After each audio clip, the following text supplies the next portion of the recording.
reminding each other that we brothers. And when I tell y'all, yep, let me go ahead and close everything down because I don't want y'all to see the nastiness back rooms and shit. Oh, yes.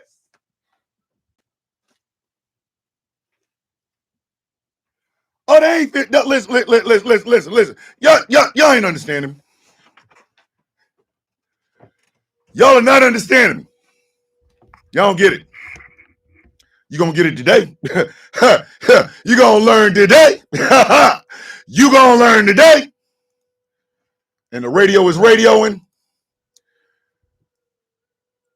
Oh,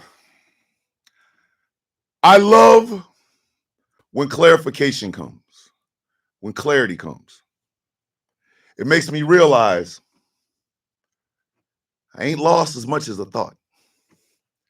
I ain't lost as much as I thought. And I have to keep reminding the people around me all over the world, you ain't lost as much as you thought. You really haven't. The beauty of it is, it just takes a moment to clarify. You ain't lost as much as you thought. We in some nasty ass times. And I get that. Wolfie's in the building all the way over from Australia. I get that. It's hard out here. It's hard to have hope. It's hard to see the goodness in anything. I got you. I got you. Because it's never about your gains have surpassed your losses, bro. And I appreciate that, little sis. I appreciate that so very much. Essie's wife, it's her birthday. Well, I ain't going to sing because, you know, apparently Angry and Taz, I'm not Angry and Taz, but Angry and Chaos think I should not sing ever again in life.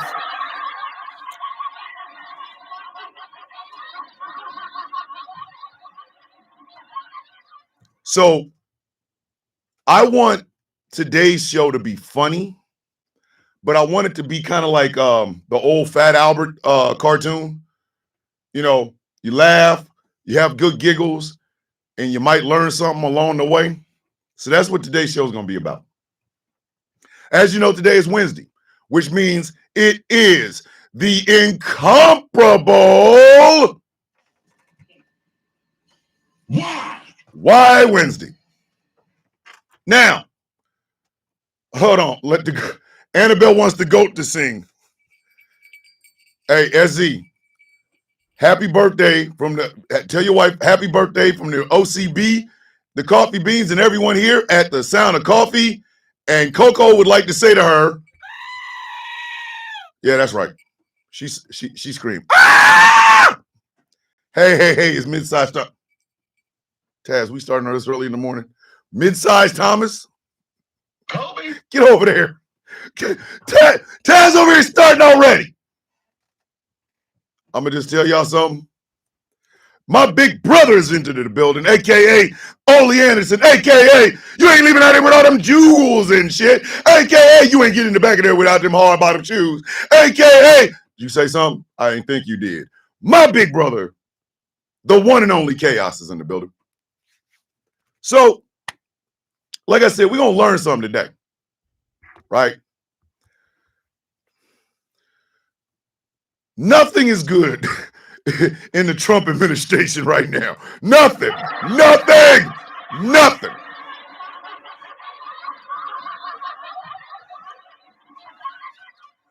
While his goofy mouth-breathing sycophants chase us all over social media, asking us, you don't even know what is a woman. Donald Trump hosted Mohammed bin Salman, the de facto leader of Saudi Arabia, the young prince, who, and this is not an ambiguity, this is not a fact, this is not a lie, this is not misinformation, this is not disinformation, is responsible for the unaliving and dismembering of Washington Post journalist Jamal Khashoggi. That's not disinformation, kids. That's true. Jamal Khashoggi went to the Saudi Arabian embassy in Istanbul and never came out. In fact, they had a person that matched his size and his weight and his hairstyle to walk out the back door in front of the camera. I mean, behind the camera was behind him, acting as though he left the continent or the consulate. And MBS is in the email and files. Gemini, oh Lord, no.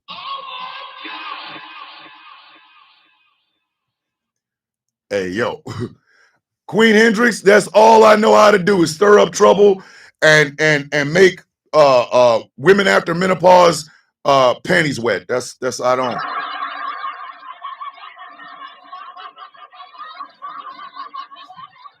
Just want y'all to know. I'm the menopause fantasy. You know what I mean? You know what I mean? After the menopause sweats, there comes the oh my God, Thomas walked in sweats. I'm trying to tell you.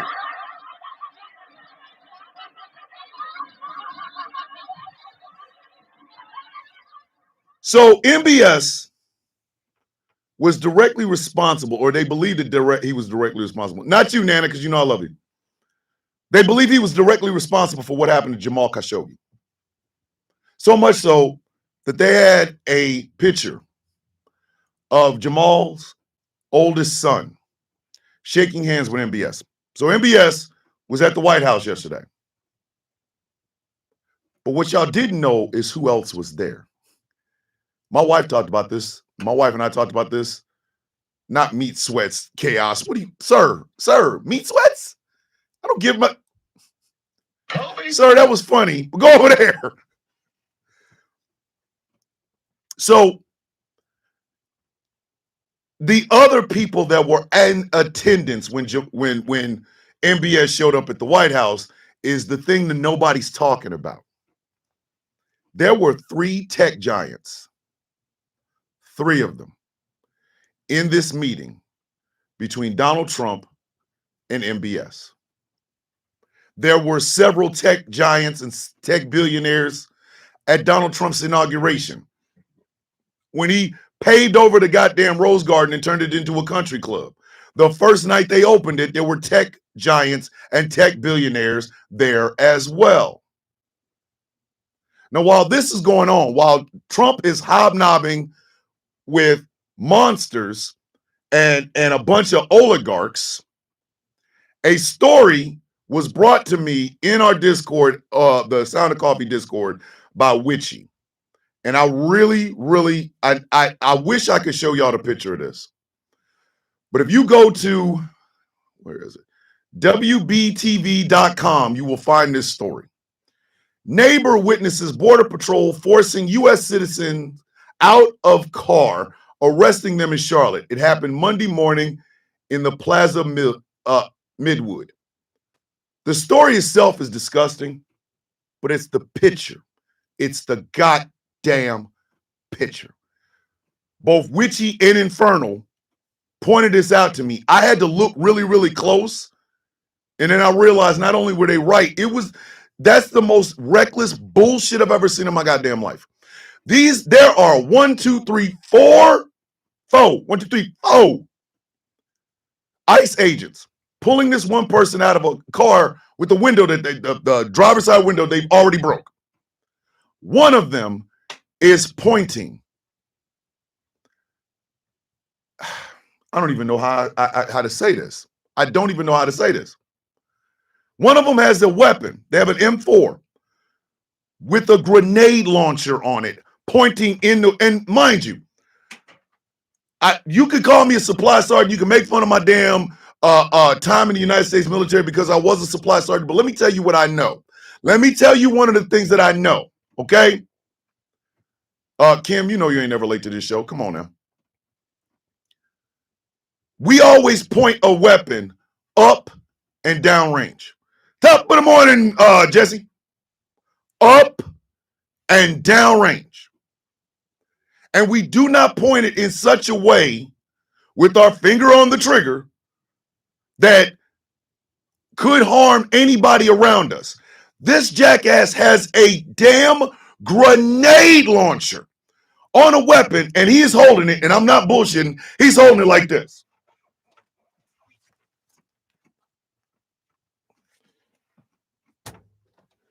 He's over the top of two of his dudes are already in the car trying to pull this man out or person out. He is pointing above them, over their shoulders.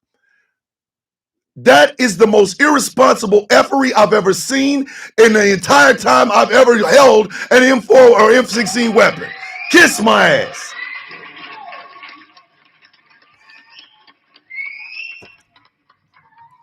These dumbass, hold on. Magpie wanted me to make sure I said there were children in the effing car. There were kids in the car. If that jackass had popped a grenade in that car, he'd have killed everybody around it. The people in the car and his own goddamn guys on the outside of it.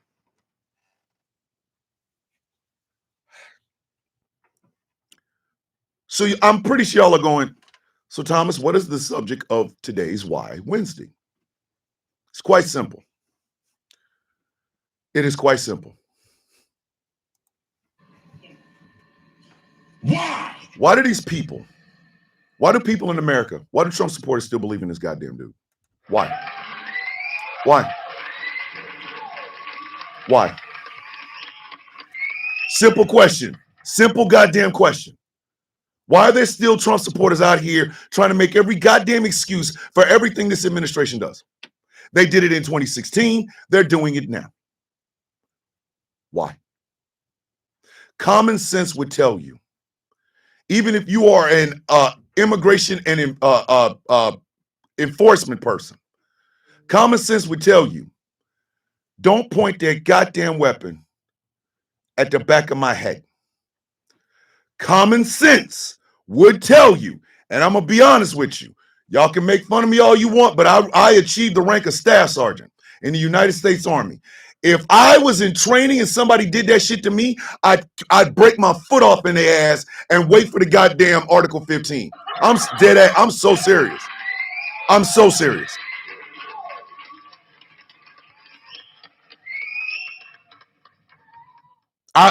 There would be a fight.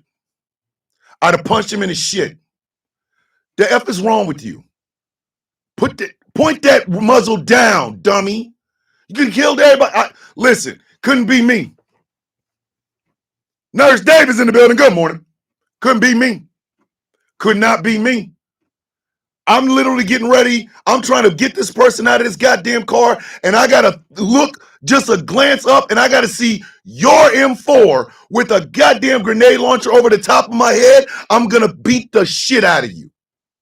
I will beat you to death because you're risking my life, the other two guys on the team, and everybody in this car's life because your stupid ass wants to play Rambo. Why do Trump supporters still believe in this dude? Exactly, Dave. I know.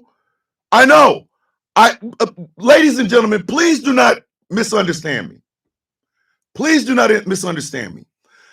I have known my entire life that common sense is not common.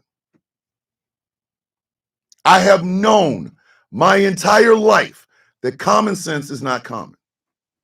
One of the reasons I loved and miss my uncle James, but we called him Uncle Bubba. The reason I love and miss him so much is because my Uncle Bubba sees something and then breaks it into, like, you can see his thought process when he talks about something. Breaking these things apart, showing how it works. My Uncle Bubba was like the first John Stewart Green Lantern to me. That's who my uncle was. You know what I'm saying? So, Amanda's husband was a combat engineer, a staff sergeant. Oh, Sapper. Listen, hey, Amanda, tell your husband about Major Richard Ojeda. Hey, listen, around here, let's go with Richard O. And if you don't know who Richard O is, you need to study up Richard Ojeda. But anyway, so as a child, I knew common sense wasn't common. I knew a lot of people do not think. Morning, Sonia, with your beautiful self. I know a lot of people do not think before they act. I get that. It's the price of admission. Okay, it's the price of admission.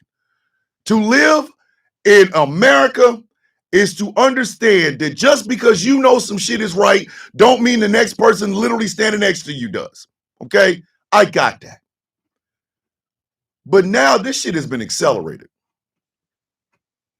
This shit has been, do y'all understand how this shit's been accelerated?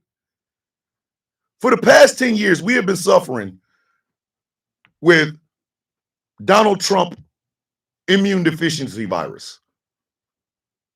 TIV. We've been suffering with TIV. I get it. That's funny.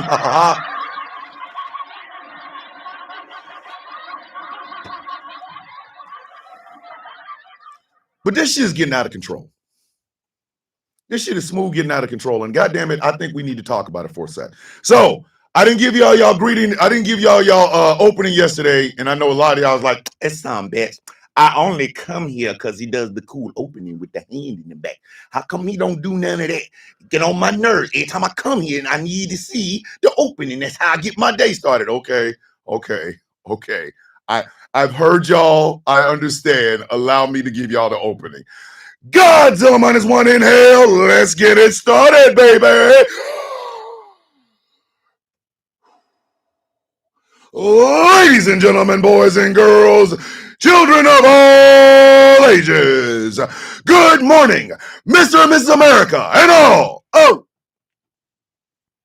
the ships at sea. Welcome to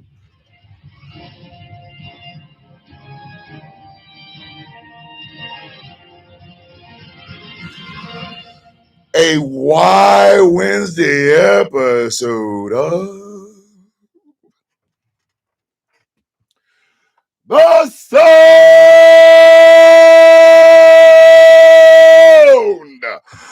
of Coffee.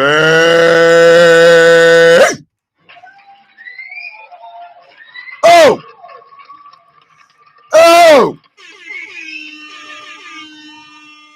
Lord, it's funky up in here. Mofe, what's going on? Good morning. My name is Thomas Bishop. I am known as the Villain.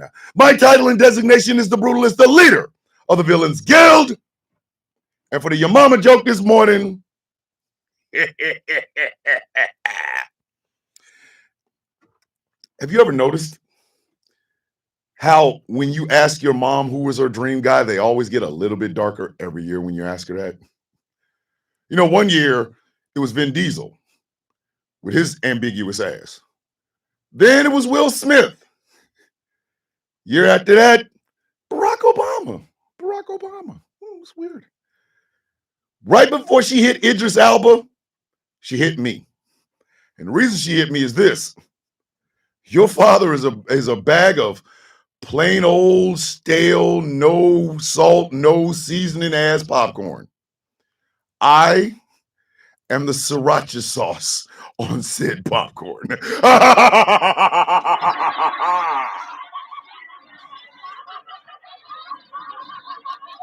In other words, when your mama thinks of the man that would replace your daddy, for some reason, he has all the variations of yours truly.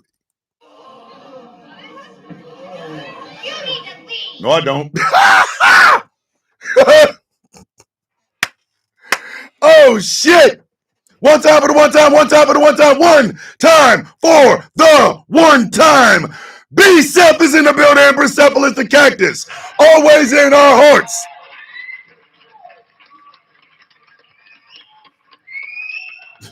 Ms. Lyles like, go to timeout, sir. I really do think it might be time. It's wintertime, or it's close to winter. It's like fall. I think my heart is ready for another Persepolis. You see, the name is kind of like Batman. Anybody can be under that cowl. I think it might very well be time for me to get my prickly new co-host. Stay tuned, kids. I don't know if I'll do it, but it might be time.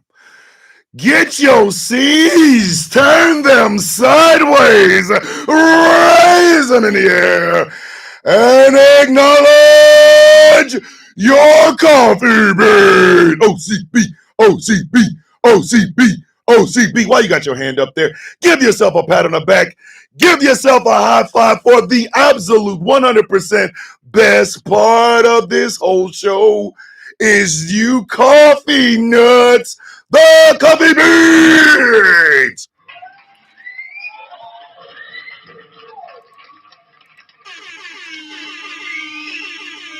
Ain't no show without y'all, now, man.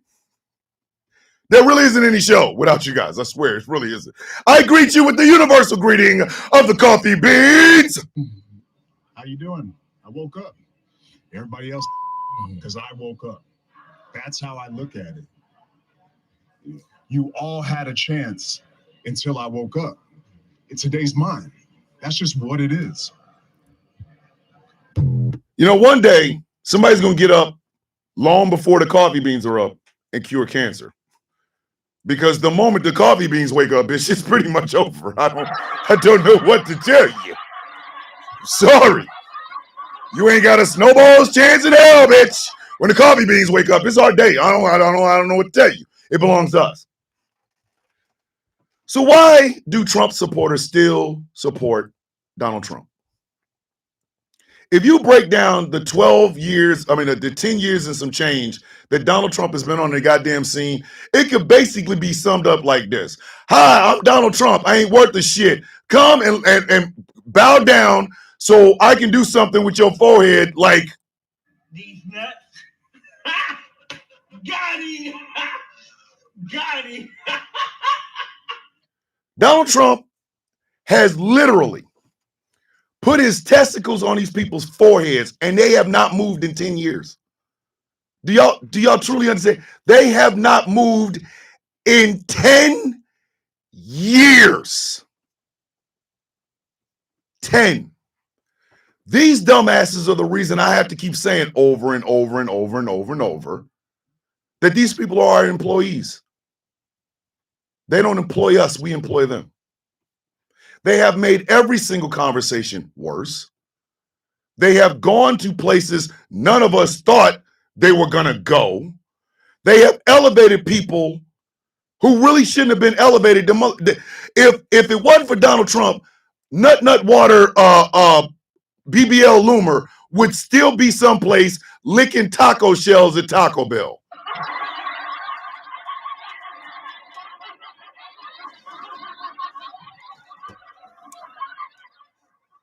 I need y'all to understand that Tea Time with T is in the building, aka Teresa Black. Man. I genuinely want y'all to understand that. How many times would a son bitch have to tell you he gonna give you that good only to disappoint you with like 4 pumps in the grind? Ladies, how many times would you give him?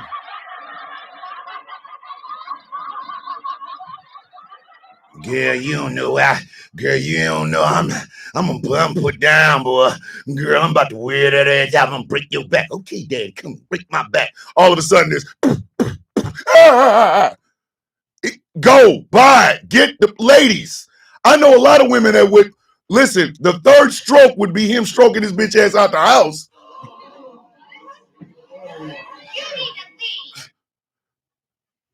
You guys, fellas, how many times would a woman have to give you an STD before you start messing with her?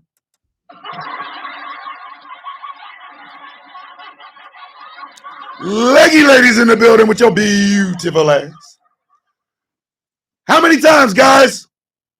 You go raw one time, all of a sudden you go to the bathroom and your penis looks like Johnny Storm, the Human Torch is in the bitch.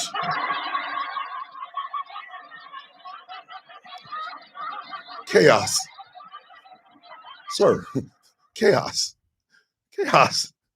I'm asking this legit question. You gonna talk about sex? Sex? Kobe. Sir, go stand in the corner. Go. Right, good morning. No, stand in the corner, sir. 6, nah. That one time. Yeah, girl, good. Yeah, daddy, good. I go home and all of a sudden I go to pee and I done burnt up my damn bathroom.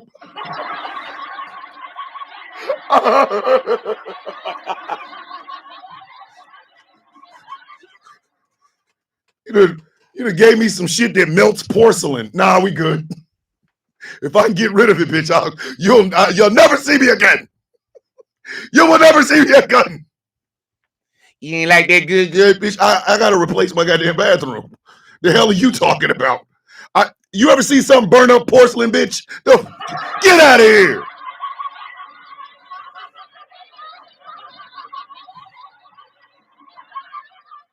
Not Trump supporters. Not Trump supporters. Tristina said Dracarys. Tristina, I go to the bathroom and yell out, Dracarys. Tristina, go stand over there with Chaos in the corner. What is wrong with you? We got a Merv check. Merv is like porcelain. Yes. Listen, I'm going to take a dump. I sit down. My asshole says, Dracarys. And all of a sudden, the damn toilet's on fire.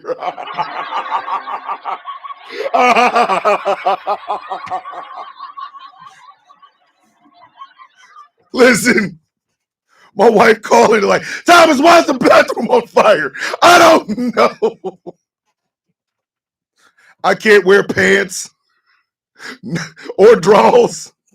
I got xenomorph blood in my penis. Like, what are you?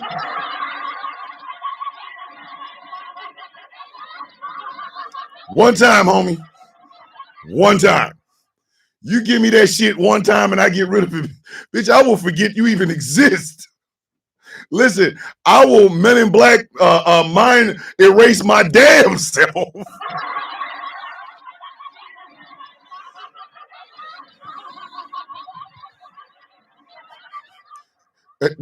Not yet, Mary. I still got a hold on it, Mary. Still holding on it. Riding it, hold on. But that's Trump supporters. Trump supporters have been lied to and burned up over and over and over and over and over. At this point, it feels like they're in Opus Dei and they're just like getting their ass whooped. Like, you know what I'm saying? Like every day you go, Trump's gonna make me Trump said gonna get $8,000 from Doug Check. He gonna make me big better again. And then they go get like a belt with like lashes and spikes and shit in it, and you hear go, ah. And it would be fine if they shut up. If they would shut the F up, nobody would have a problem. You can believe that fantasy bullshit in your head, okay, go over there in the corner. Spin in a circle. Yeah, call yourself a dreidel. Go over there. But no, they insist on talking to us. Thank you, Jay Thomas. Jay Thomas said, Thomas, that's a neuralizer. Thank you, Jay Thomas. They insist on talking to us.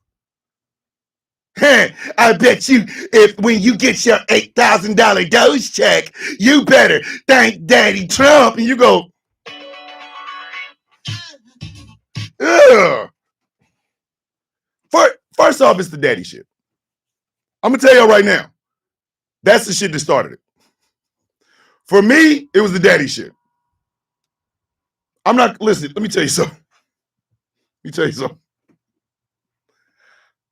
I don't like to be called daddy in the thing. You know what I mean? Like, I don't like that. I don't. I call me my name, call me baby, you know, but don't call me daddy. Like, first off, I got kids. Like, if I didn't have kids, maybe, just a maybe, if I didn't have no children. I got kids, dog. Don't call me that. Don't. Ew. How do you want it, Daddy? First off, my name is Thomas, ma'am. I am a father. I don't need you to call me that.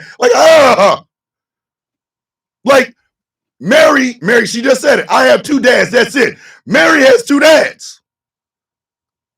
That's okay for her to call one man daddy, another one daddy. They're her fathers. But just some random ass cat just, handy and daddy. Wait a minute. Wait a minute. That's the shit that first got me. And I didn't see that. I didn't see any of that in that first term until like the second or third year. I think it was like the second or third year. I mean, big boy, yes, leggy, you can call me that. I am 6 feet tall and 250 pounds of, twisted steel and sex appeal. That is true. I mean,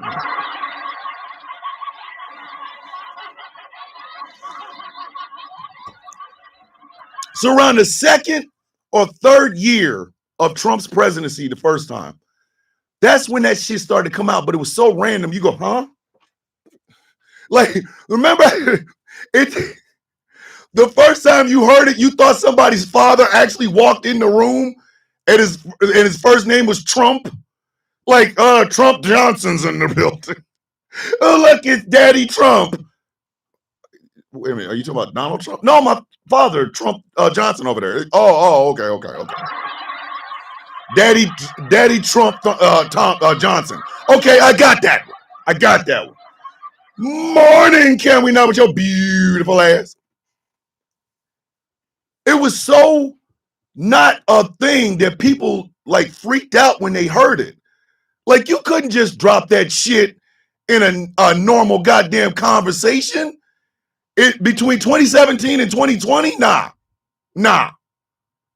You know who I'm gonna be voting for? I'm not gonna vote for sleepy Joe Biden. I'm gonna vote for Daddy Trump. You was going, Wait, no, wait, boy. Wait, boy.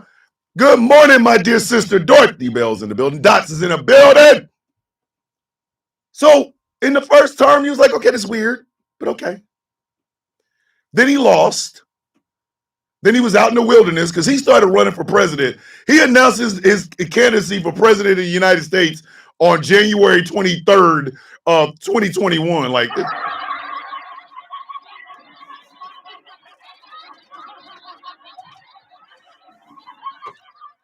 come on now. But while he was out in the wilderness rerunning for an office for 4 goddamn years, then it started to ramp up. Lot more daddies. Good morning, Shell. Lot more daddies. Good morning, Davina, with your beautiful ass. A lot more daddies. A lot. But they were like, let's go, Brandon. Okay, first off, you just want to say F Joe Biden. Why don't you say it? And then they just go, Trump's your daddy. I'm like, hey, whoa. Wait. Say that again. What did you just say? Oh, brother. Whoa. Now, you got too much dip on your chip. Hold on. What's going on, Breeze? Like, no. Whoa. Where is this shit coming from? There was a lot of that. There was a lot of daddies. From 2021 to 2024, there was a overabundance amount of Trump is my daddies. Like,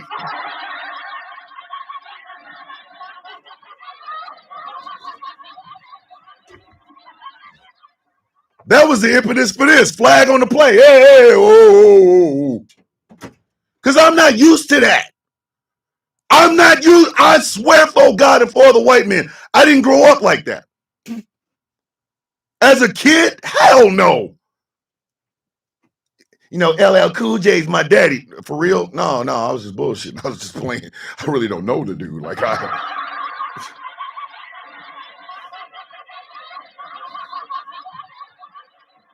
You did not sacrifice the word daddy to just any random ass cat. Again, I'm 53. Okay? I've lived through a lot of eras. Y'all remember the Cedric the Entertainer joke about a dude named Delicious? Where that man said, I ain't calling another grown man Delicious. It's the same thing. Same thing, fam. Same thing. If your nickname is Delicious, I want to know what your given name is, bitch, because I'm not calling you that.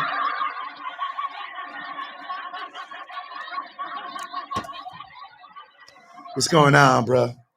My name Delicious. What did your mother name you? Because I'm not calling you that. Nah, for real though.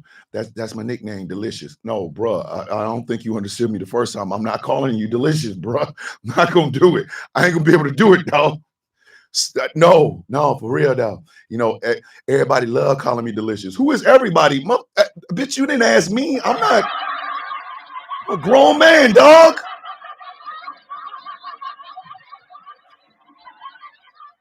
Not calling you that. Angry said, what if this is his legal name? Then I'm going to just call him AU. He going to be him Ali. That's what the hell's going to happen. He going to be him Ali. Hey, him Ali. Come here. Name delicious. Him Ali. Bring your ass over here. All right? No man is going to call another man delicious. I don't give a shit if that was your nickname as a child because your mom said your feet taste delicious as a kid. Bitch, you will never get me to call you delicious. What is wrong with you?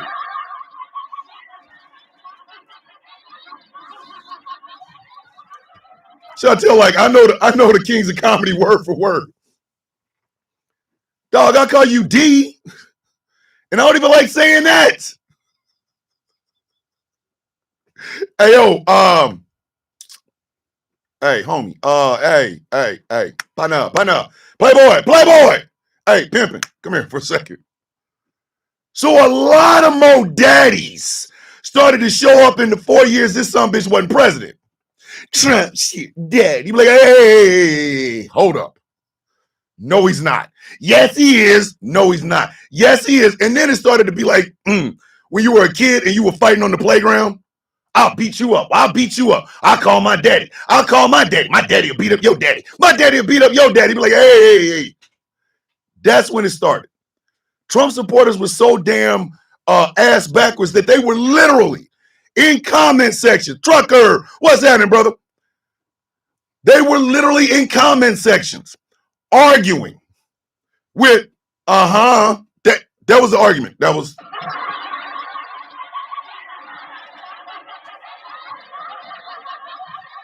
Good morning, Sinai. That was the argument. That was it right there. Trump's your daddy. My father has been dead for 26 years. And no, he isn't. He's not my daddy. Bitch. Say again. Say it again. Say it again. Open your mouth and say that shit again. Say it one more time, bitch. Say it one more time. I'm going to smack the shit out of you. I'm going to smack shit at you. So I knew we were on a bad path there. The daddy shit. But if you look at the 10 years this man has been on the political scene, he has promised so much shit, you would think his last name was Wonka. How much of that shit has he actually done? None of it.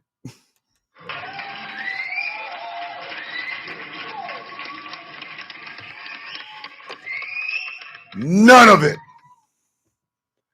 None of it. Zero, goose eggs, zip, zilch, nada, nothing. He promised affordable health care better than Obamacare, which will be cheaper. Has he given it to us? Oh, hell no. He promised to stop the war in Ukraine between Ukraine and Russia on day one. Has he done it? Oh, hell no. He promised that the stock market would just fly up and people would have cheaper gas, cheaper food, cheaper prostitutes, everything. Has he done it? Oh, hell no. No. Why is this man still out here and people are still going, you don't even know. He's gonna do it. Bitch, when? I'm still waiting on the infrastructure week from his first term. Bitch, I don't.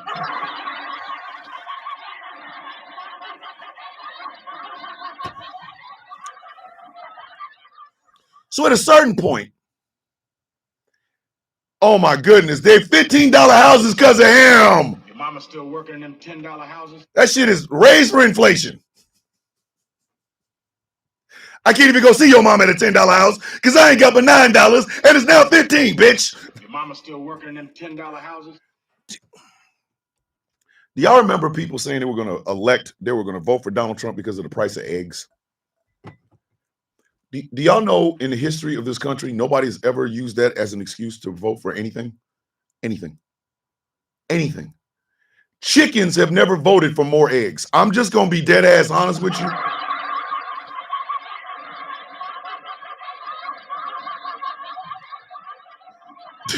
Chaos said, I'm still waiting on his health plan from 2 weeks ago, 10 years ago. God.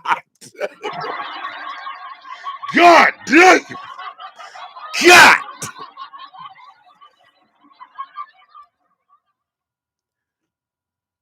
People literally stood in front of cameras and said, I can't afford eggs, therefore I'm going to vote for the guy that told me he was going to get eggs.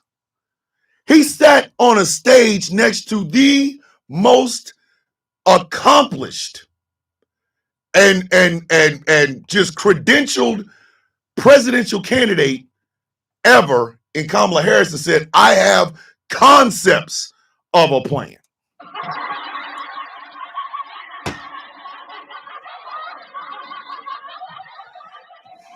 Here's some concepts that myself and the Angry IT Nerd have worked on, okay?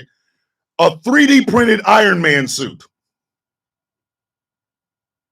True. A 3D printed, actually working Stormbreaker. It's true. Ask him. Angry will tell you we've talked about these things. A 3D printed Batman cowl. We've talked. Ask it. He's right there. We've talked about these things. Both Angry and I have concepts of what this shit's supposed to look like. We ain't started it yet, but we've talked about it. Donald Trump got elected on being on the talking about it part. Where they do this at? Dancer Bell, good morning with your beautiful self. Caesar with white pad leather shoes on is already done. Like, just an infinity. Yes, we talked about an actual working infinity gauntlet. He makes the gauntlets, then we go around the universe finding all 6 of the infinity stones. He can wear it once, I'll wear it once, the end. That's us brainstorming amongst the two of us. It's not how you make public policy. So you got Trump's your daddy, followed by he promises a bunch of shit. None of it happens, but he tells his goddamn people, oh, it happened. And again, oh, thank you, Shells. Thank you, Shells. That one is the one that really, really pissed me off. That's the one that pissed me off the most. That Mexico will pay for the wall shit. That was the first lie. That was the first lie. He didn't build a big, beautiful wall across the coast of Mexico. And he damn sure didn't get Mexico to pay for it. But do you know who did? Joe Biden.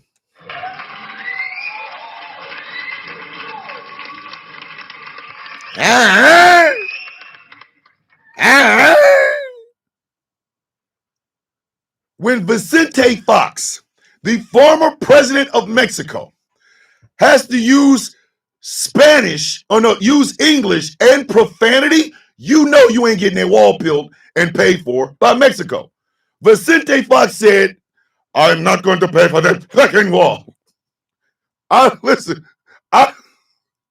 Every time when Vicente Fox said that shit, I died.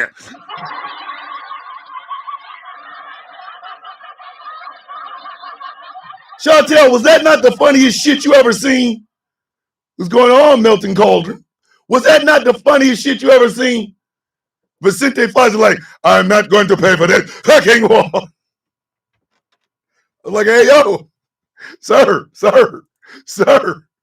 you have a very strong accent. Please don't do that. I'm not going to pay for that fucking wall.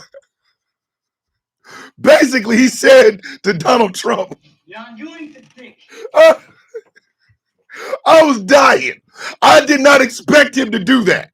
I saw it live the first time he did it. This is the former president of Mexico who looks like Cesar Romero with a better mustache. That man said, I taught him that Mexico will not be paying for that hugging war. That was the emphasis. Hugging. I thought he was going to say Hadouken.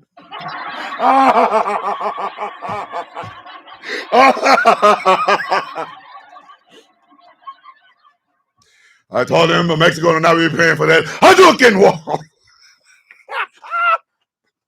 And I mean, he put a That was the first lie, kids.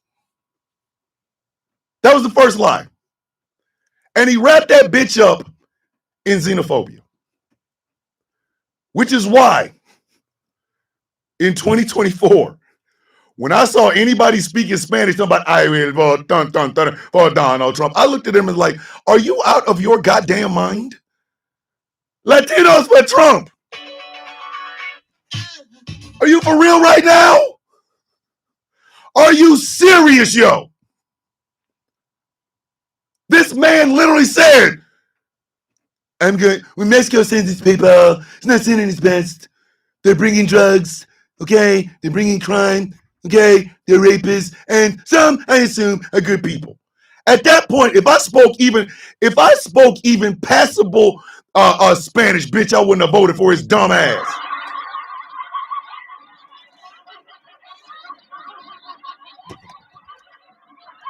Want to respect. If I had taken 2 Spanish classes in Espanol, no Espanol.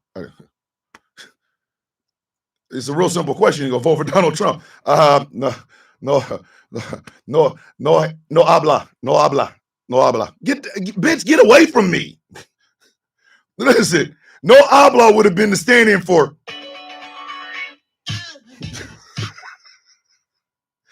Excuse me, are you going to vote for Donald Trump? No habla. Get away from me! Don't come over here. No habla inglés. That was the first lie. He wrapped it up with xenophobia and gave his supporters the first lie. Here's the second lie. He saw Muslims dancing on the roof in New Jersey when the towers came down on 9/11.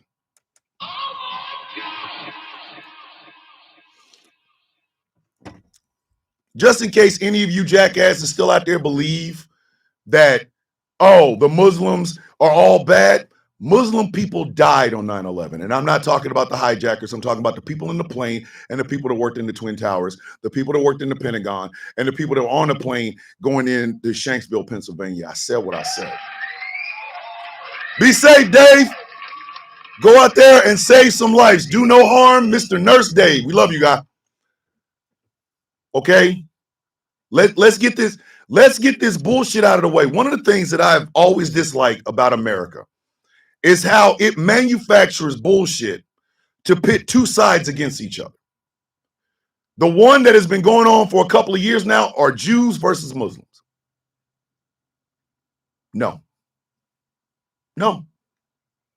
All Jewish people don't hate Muslims. All Muslims don't hate Jewish people. The way they talk about Zoran Mamdani, you would have thought he was the 20th hijacker that had a parachute and jumped out of one of them goddamn planes. That's the way they talk about it.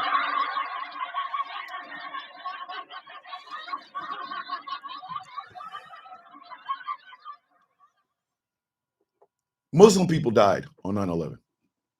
Jewish people died on 9/11. Black folks died on 9/11. White people died on 9/11. Gay people died on 9/11. Trans people died on 9/11. Okay? But that was the lie that he gave y'all. That was the second lie. Second. Which was the reason for him basically saying he wanted to do a ban on all Muslim countries, including Qatar. Please keep that in mind. It will be relevant in a couple of minutes.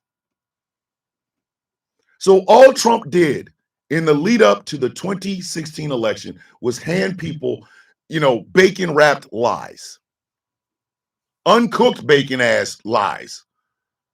The lies were uncooked. The bacon was uncooked. The goddamn toothpick they had to put the shit together to to give this shit to people like hors d'oeuvres, the damn toothpick was made out of rotten wood. None of this shit was real. And yet, for some ungodly reason, these people still supported him. Why? I need y'all to understand something. We are not dealing with half of the Republican Party. We're not dealing with 2/3 of the Republican Party. Donald Trump's approval is, was, has been, will be, will always be 30 to 35%. That is a small minority in this country, but it's also a vocal minority in this country. So when you see something like tech billionaires having unfettered access to the White House, and then you hear these mouth breathers come out and talk about it's good for economy, it put electrolytes, and they start playing with their nipples and shit, those are only 30 to 35% of the people. That's it. That's all. That's all. That's it. That's it. 30 to 35%. But the problem with that is, if we're talking about the entire voting population, it ain't shit. 30 to 35%, nobody cares. But if we're talking about one party, and 30 to 35% of that party is wholly invested in MAGA, you're not going to get shit done. You cannot get anything done with these people. You can't. If you don't believe me, how many of y'all, okay, by a show of hands, I don't need a whole lot of people. By a show of hands, how many of y'all watch and go to lives on TikTok? How many? How many? Just raise your hand. How many of those TikTok lives that you go into are requesting MAGA? A lot of them, right? A lot of them, right? Let me ask you a question. Why do you think that is? Why do you think these people have to beg for MAGA to bring their ass up? I'll tell you why. Because that bullshit in your head sounds sexy as hell. If it comes out your mouth, we're going to laugh at your ass. Y'all ever been embarrassed by somebody that knows something better, more than you? Could you imagine? Could you imagine? You got on 2 Daddy Trump shirts. You got a tank top Daddy Trump and a t-shirt Daddy Trump. And he's in the front doing that dick milking thing that he does. And on the back, he's like, Trump's your daddy.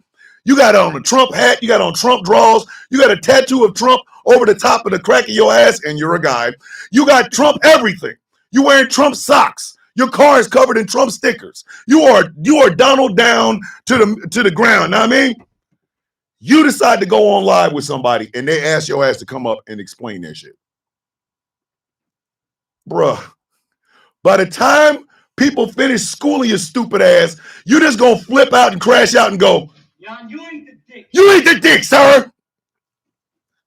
What are you talking about? We ain't doing shit.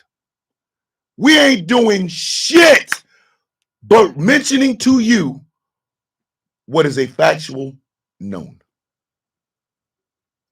You out here, what's that meme? My favorite meme that came out of this shit. People with 6 teeth advocating for people with 6 yachts. That shit will never not be funny.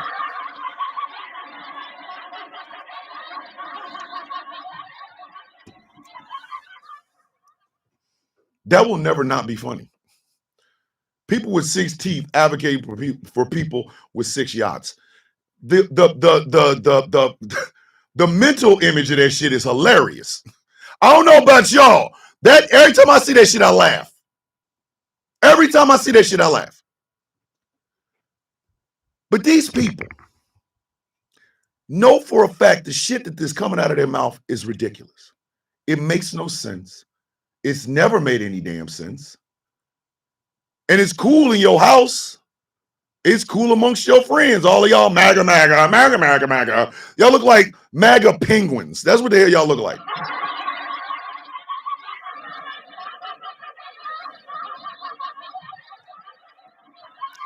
Thank you, respect. Wolfie says, news about Trump. He's got our prime minister to make a deal with Papua New Guinea that will also see U.S. Navy ships docked there. Why do we need to be in Papua New Guinea? Why do we need to be in why the hell do we need to be in Papua New Guinea? Why? Okay. Who over how much I bet you Papua New Guinea has maybe 2 cans of oil and the remnants of some moissanite that look like diamonds. Why do we need to be in Papua goddamn New Guinea?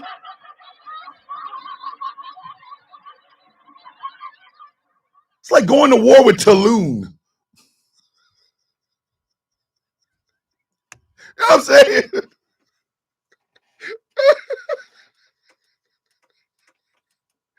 Hey, yo, son, somebody over there in the Maldives said some bullshit. Might be time for a little freedom and liberty. In the Maldives? What the hell did the Maldesians do to you?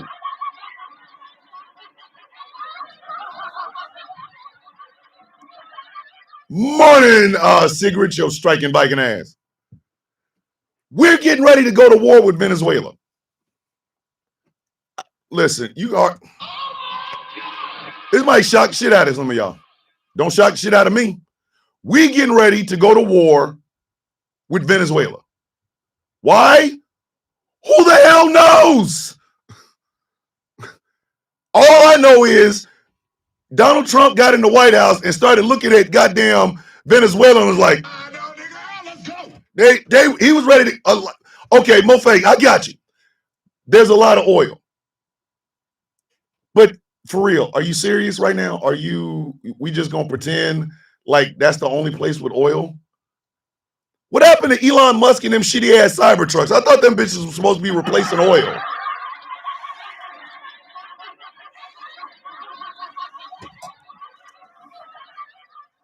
I thought Elon Musk was supposed to have like Cybertrucks for your ass crack that you can just sit down in a chair and then drive yourself to work. What happened to that? I thought that ketamine addict was supposed to be making everything electric. Him and Peter Thiel's creepy ass. Why are we going to war for oil? Again? Hey, Rika, I can do that. I can do that. I want to protest for South African women. I do. I absolutely do. Those are my sisters. There's my sisters over there. And I need y'all to understand something. Oh my goodness. McLovin just said something that's perfectly, it encapsulates exactly what I'm talking about. If Obama would have called a reporter piggy, Fox News would have asked him to resign. Listen, King Chef, what's something wrong with you, sir? King Chef out there making songs, No Nut Clan. The No Cum Clan, No Nut Clan.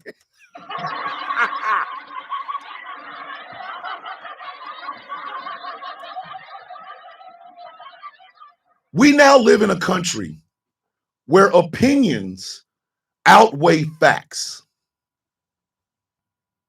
I was on a live last night with Roxy. It was right before my wife came home. And this guy, I sat here and told this man everything I knew about this dude. Candy Poo, mwah. Every goddamn thing I knew about this man.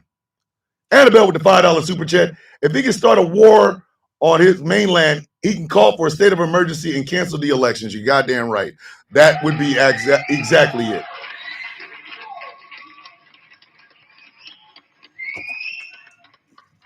It is a true to life wag the dog situation. If you don't know what wag the dog is, go listen or go watch the movie. This cat named Jimmy that was on this panel was like, that's just your opinion.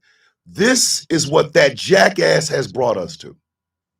This is the brain rot that I argue against, that people keep telling me I'm an angry black man with black fingernails and this, that, and the third. No, I'm not angry. I'm pissed off. I'm pissed off because opinions are not facts. Facts are facts. Dead ass. Dead ass. I'm sorry. You can dislike it. You can hate it. You can get mad at me for saying it. Opinions are opinions. Facts are still facts. And if you can't dispute it, bitch, then you're going to have to live with it. I'm sorry.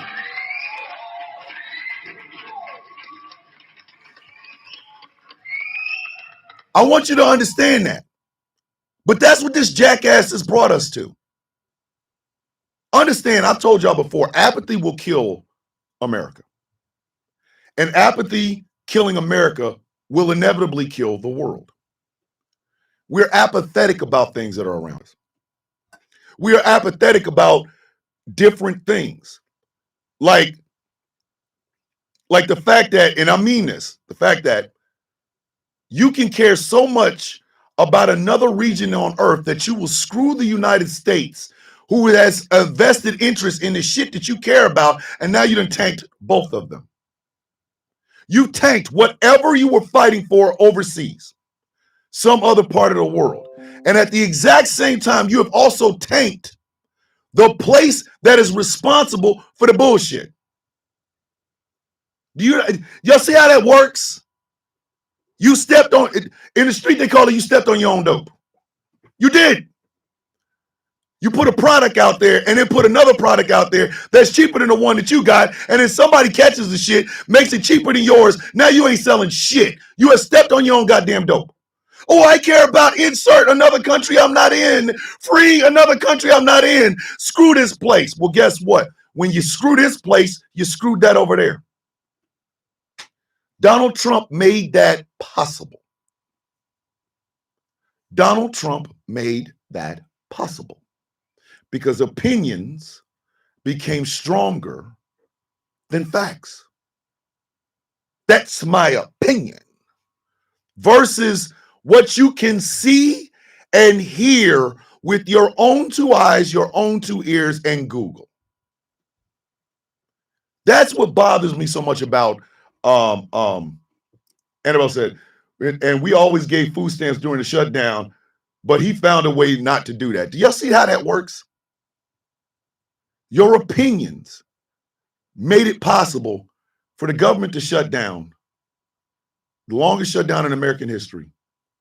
And a lot of people went without food. Your vote also destroyed USAID, meaning the food and medicine that USAID normally gives to starving countries around the world. They're no longer doing it. But you believed his bullshit. Or you didn't think his bullshit would be that, it wouldn't affect everything. It did. It did. It did. Anna Ray, what's going on? Good morning. I need y'all to get this. When I say, why are Trump supporters still supporting this man? Why are they not? You ain't got but one goddamn time to piss in my face before I try to cut it off. I'm sorry.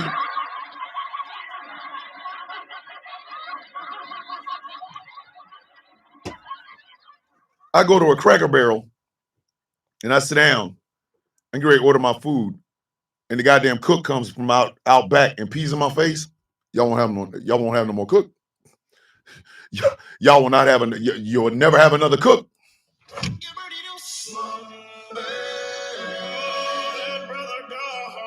He gone. He dead. He got to go. Donald Trump has been urinating in his people's faces for 10 years. The only thing he has done is made the rich richer, made the poor poorer, promised a bunch of shit, gave up none of it, did none of it, is the cause, once again, for families being ripped apart, for ICE to have a budget bigger than the United States Marine Corps, for people to get snatched out of their car, and for these untrained bitches to be walking around pointing goddamn grenade launchers over the top of somebody like they don't know what the hell they're doing. And people who should know better, people who should know better, they're too busy with their head up their ass, smelling their own farts. I'm gonna tell y'all something. I don't mind being wrong. I don't. Hurts me none. Hurts me none. At all. Because let's say I say something is about to happen. And I'm telling you, I hope this doesn't happen. I hope this doesn't happen. I hope this doesn't happen. Morning, Feisty Nana. I'm hoping it doesn't happen, right? And then it doesn't happen. So I was wrong. I said this was going to happen, but it didn't. I don't have a problem with being wrong. MAGA supporters don't. MAGA supporters do not know how to be wrong. These bitches are the goddamn CEOs of Goalpost Moving Company, LLC. Every single time when you corner one of these bitches, when you choke one of these hoes out, you done got them ready to tap. Then all of a sudden the goalpost moves. The goalpost moves. Hey, your man's in them goddamn files, man. But what about Biden? Bitch, stop moving. Move again. Move one more time. Move one more goddamn time, and I'm telling you right now, I'm taking your goddamn legs out. You know I'm surgical with this bitch, Jake. How you want it? Move again. Move again. This Epstein shit is a perfect example of MAGA losing its goddamn mind because they're trying to move and they can't. Merv has been a member of Ghost Claw Productions Radio for 2 whole months.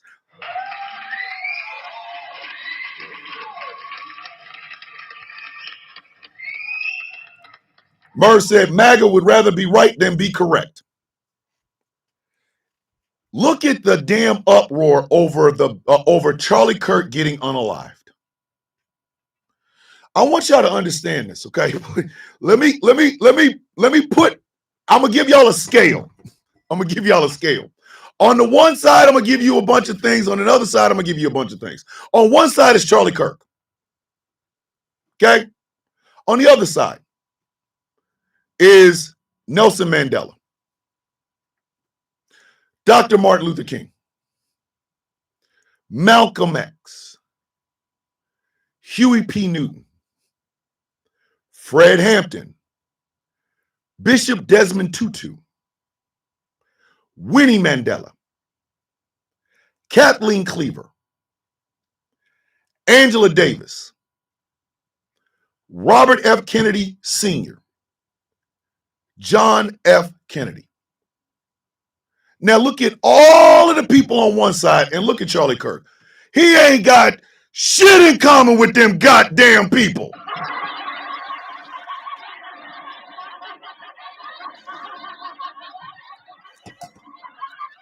Charlie Kirk isn't fit to wash the shoes of anybody I just named. Yet what were they trying to do? He was killed for his beliefs. No, bitch, he was shot because a goiper didn't like his punk ass. What are you talking about?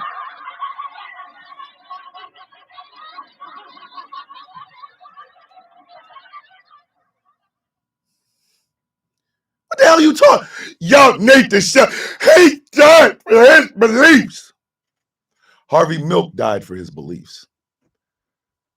Charlie Kirk is not Harvey Milk or Malcolm X or Desmond Tutu or Nelson Mandela or Martin Luther King or Malcolm X or Fred Hampton or Huey P. Newton or Angela Davis. He ain't none of them.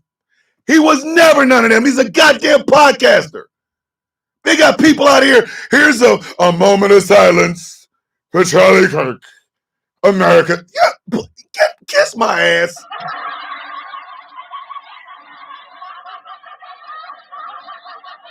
Kiss all of my ass. Melanated, not melanated, kiss the hairs on it. Kiss my ass. And after you hang me, kiss my ass. You gotta be out of your goddamn mind. You have got to get out of you got to be out of your goddamn mind. When I started seeing them Charlie Kirk with Malcolm X and Martin Luther King pictures, somebody was gonna get their ass shot up. Listen, if I could have found it, some bitch, there would have been some problems. Somebody got to go home. You got to go. Hey, exit stage left. It's time to go home. Exit stage left. It's time to go home. You got to go. Donald Trump, AJ, you beautiful, beautiful human being. Kiss that kid for me. Love you. You are not about to try to tell me, because Donald Trump's like, I ordered the flags at half staff. Let's go, Charlie Kirk. The devil's apprentice, Dick Cheney, just died. He was a vice president of the United States, the most powerful vice president we have ever had. That's not a good thing. That's not a bad thing. That is simply a factual thing. The flags are not standing at half-mast. Why? Because Donald Trump got into a snit fit because Dick Cheney called him the biggest threat to democracy. And his punk ass is out there going, wah.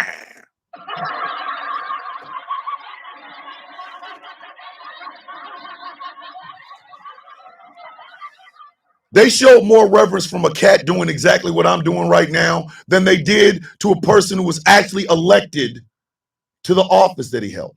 Do I like Dick Cheney? Hell no. And you won't see me talking too bad about him, because now him and Henry Kissinger are dead together. Them some bitches can show up anytime they want. Like, Chris Lotus is in the bed. Good morning. There will be no more goddamn Dick Cheney and Henry Kissinger jokes. Listen, them some bitches could pop up in my dreams. They were talking shit about me. Yeah, we're gonna take you home.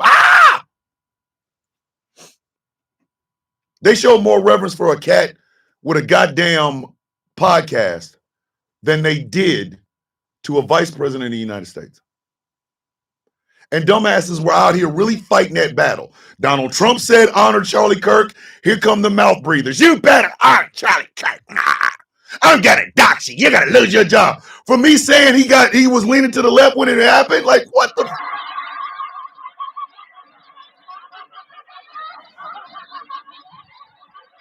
How the hell you mad at us? How are you mad at us? Is he not dead? Yeah. What the hell are you talking about? Oh, she didn't dead, y'all. Is he not dead? Then why are you doxing me? Because I wasn't down here crying and gnashing of teeth. I don't give a shit about that dude. But mouth breathers did, because Big Daddy told him to. How y'all still following this dude? How are y'all out here still following this goddamn dude? How? Y'all, or better yet, not how. Why? Why? In year one of me doing TikTok videos, again, I've told you I was angry. I wasn't cerebral. I was a blunt instrument. I knew I was a villain. I knew exactly why I was a villain, and I didn't give a shit if you liked it or not. That first year, it was anger. I was going through some shit. My career, I had just retired from the Army. My mother had passed away. My siblings and I were no longer talking to each other. So that first year, from November 4th of 2020, from November 4th of 2020 to November 4th of 2021, y'all got the unvarnished, pure anger in my heart and my soul. By year two, I realized I cannot continue to make content like this. I wasn't being invited on anybody's panels. I wasn't evolving as a content creator or a creator of content. I'm not a content creator. I'm a social commentator.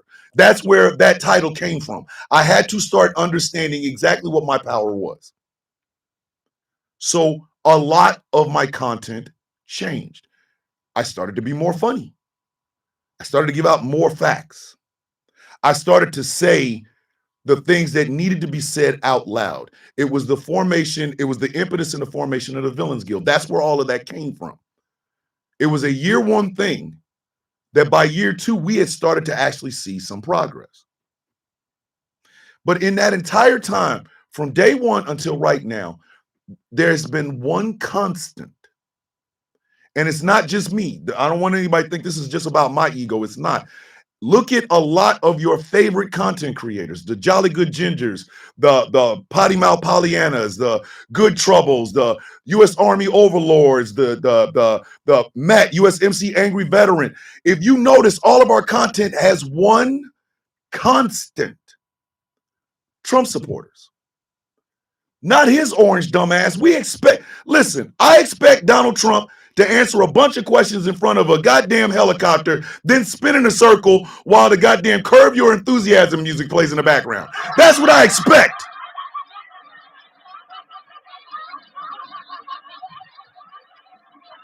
I knew Epstein. He was really cool, but he didn't like ham sandwiches, so we had to go. Dun, dun, dun,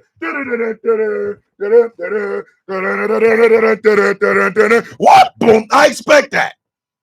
When it doesn't happen, I say, well, I'll see you tomorrow. The man's been on the goddamn, he's been in the public spotlight for 10 years. Sure, I'll see it one day. One day he's going to answer a question and then go spinning his stupid ass around in the corner like a goddamn top. And then you're going to hear, dun, dun, dun, dun, dun, dun, dun, dun, dun, dun, dun. I'm telling you what. So it ain't him.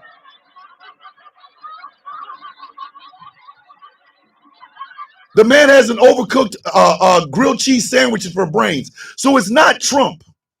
At this point, it is Trump supporters. What y'all dislike about Trump comes from his supporters. Everything you cannot stand about that man comes from his supporters. I'll give you an example. Perfect example. Y'all remember when that doofy bitch in the car said that Donald Trump paid off the national debt of several countries? Y'all remember that?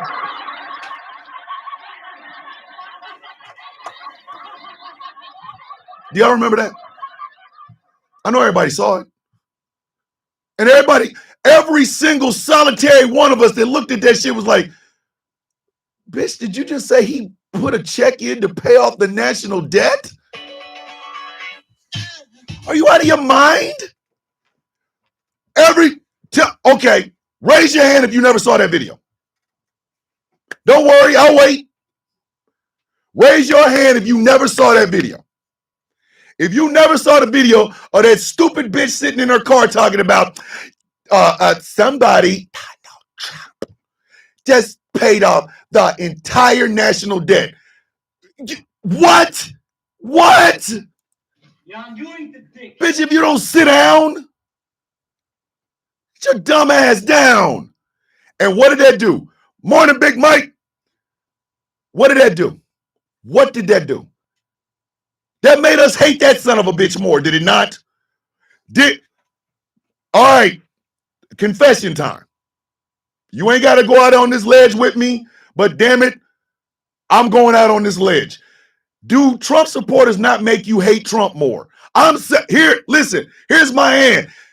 If Donald Trump supporters make you hate that son of a bitch more, raise your hand. I'm telling you, I literally loathe that goddamn man because of them stupid ass goddamn supporters of his. I'm not about to lie. Screw it. I don't care. I don't care. Get out of my face. I don't give a shit. I don't care. Every time I have to talk to one of them son of a bitches, I just want to kick Donald Trump in his non-existent nuts. That's exactly what the hell I want to do. I hear Donald Trump supporters talking about he's going to send us some Doge check from Doge, and I just want to literally just, hey, hold on, Donald, here, while you're spinning in the dreidel, hold on for a second. Let me get this running start so I can kick you in. These nuts. Bah! Got him. Got him. I've never wanted to field goal a man's nuts more. And I know guys are like, yo, man, that's some bitch shit. Men ain't supposed to kick other men in the nuts. I would. I would kick Donald Trump's nuts through his throat and up to Venus, goddammit. Every time one of his stupid ass supporters say some shit, I literally go, I should beat your ass. Oh shit, Donald Trump gonna send a $2,000 from tariffs. Bitch, we paid into it. Hey, Donald, come here. I'm gonna knock your ass out. His supporters make me hate him. Go back to the daddy shit. It's the strangest goddamn. That is strange. That is weird. And then you look at him and he's out there. Jumps your daddy. I should beat your ass. All right, listen. I hear them people, and all I can think is maybe if I just can I get a 3-mile running start for a super kick like this? What? What the? You got to be. All right, the TikTok just got canceled. Ain't that a bitch? Hey, good morning. And I'm about to find out why. Ay, ay, ay, ay, ay. Access. Violent behaviors and criminal activities. No. Live does not contain that. Submit. Appeal. My live. Blah, blah, blah. Boom. All right. Switching to the A. Switching over to the backup. Switching to the backup. Goofy sons of bitches. They did it again. They always do it again. They always do it. Y'all go over there and warn everybody I'm switching over to the backup.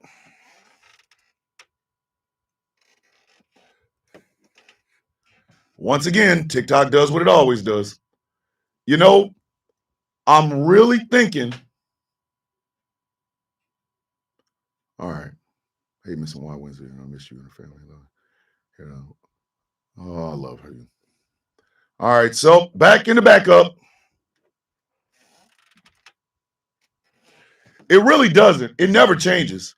It never fails. It never effing fails. Never fails. Never fails. TikTok is always on some bullshit. Because I said something about that orange bitch. Yeah, I did. And I don't care. Do I look like I'm going to change that back? I don't care. I don't give a shit. I'll kiss my ass. It ain't even happening. I don't care.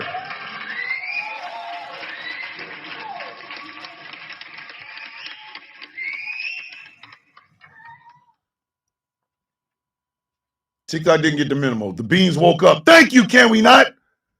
Hey, Merv, every time, man. I'll be cooking and all of a sudden, boom. Yeah, man, blah, blah, blah, blah, blah, blah. Jamila's in the building. Good morning, Jamila. I want to thank y'all for being patient with me. I do. I genuinely want to thank y'all for being patient. Leggy lady, I expect this more than y'all realize.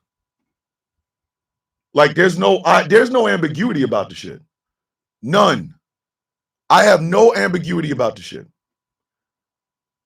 I'm good because I understand right now the most dangerous thing you can do in any space, TikTok or otherwise, is criticize Donald goddamn Trump.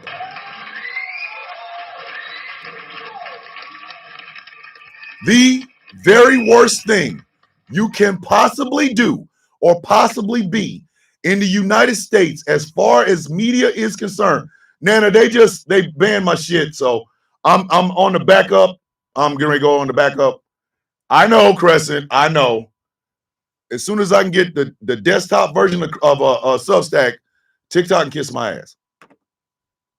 But that's the most dangerous thing you can be in the United States in 2025. A person who criticizes MAGA.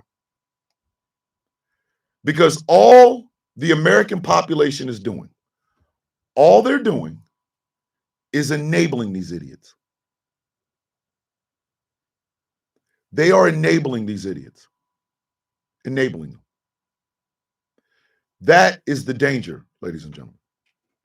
That's the part y'all all have got to be very wary of. And I mean that. I'm so serious. I mean that.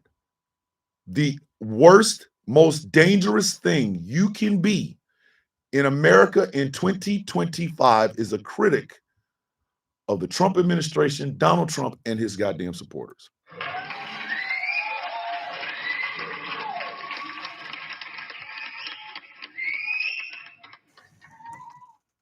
Because at the end of the day, these people live amongst you. They eat where you eat. They go to the places you go. They do the same things that you do. And these people believe that that man is God. Exactly, Kim. A Trump-appointed judge blocked his Texas gerrymandering. Why in the world was Donald Trump gerrymandering Texas? Because he understands that come 2026, if we all collectively get off our ass and go and vote, he's going to get his ass beat. He's going to get the shit kicked out of him. Donald Trump is going to get the sort of ass whooping you haven't seen in politics ever. Ever. If we all do exactly what we're supposed to do, which is vote and hold power to account, Donald Trump is going to see, damn a tsunami, damn a blue wave, damn all of that shit. What he's going to get is destruction. He's going to lose in places he didn't even realize people who were voting at.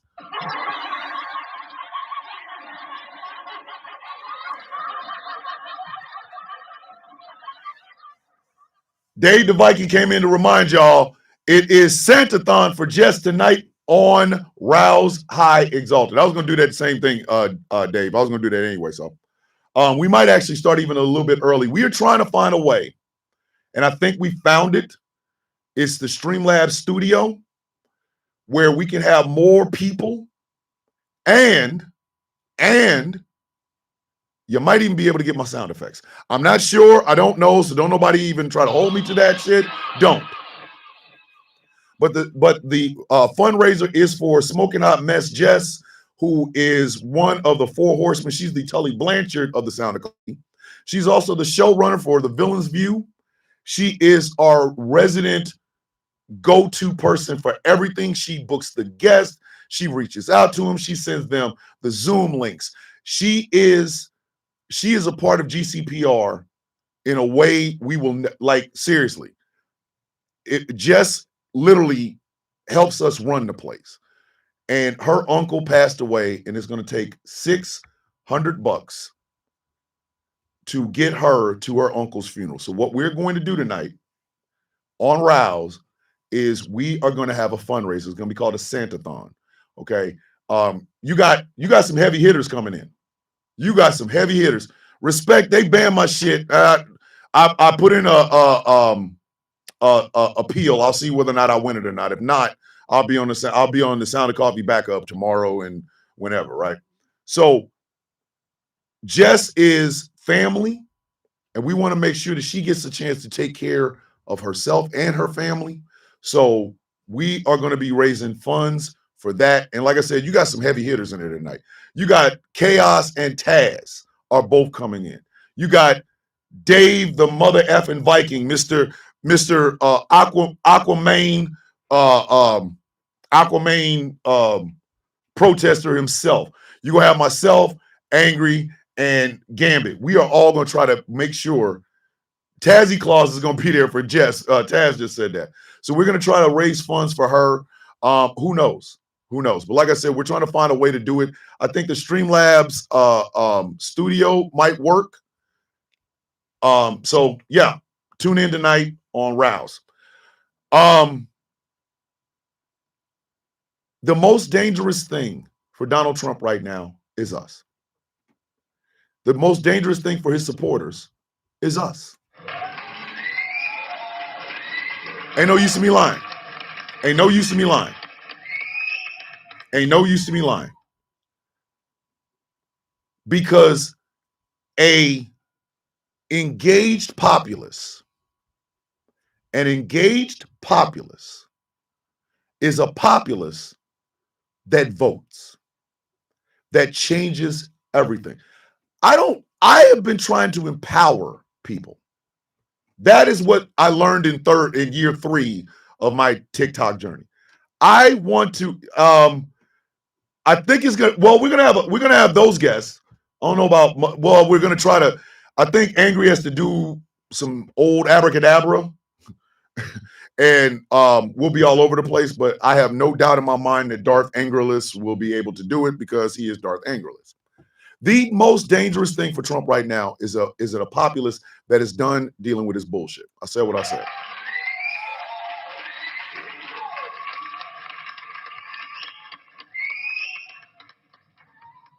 That's why he wanted to gerrymander Texas. That's why he got mad when Indiana said, nah, we good. Indiana ain't even doing it for him. You know what I mean? So in the grand scheme of things, Donald Trump realizes that if the Democrats, Michael Pruitt is in the building. Hey, brother, how you doing, man? I do believe we're doing the Pruitt president on Friday, right? Okay.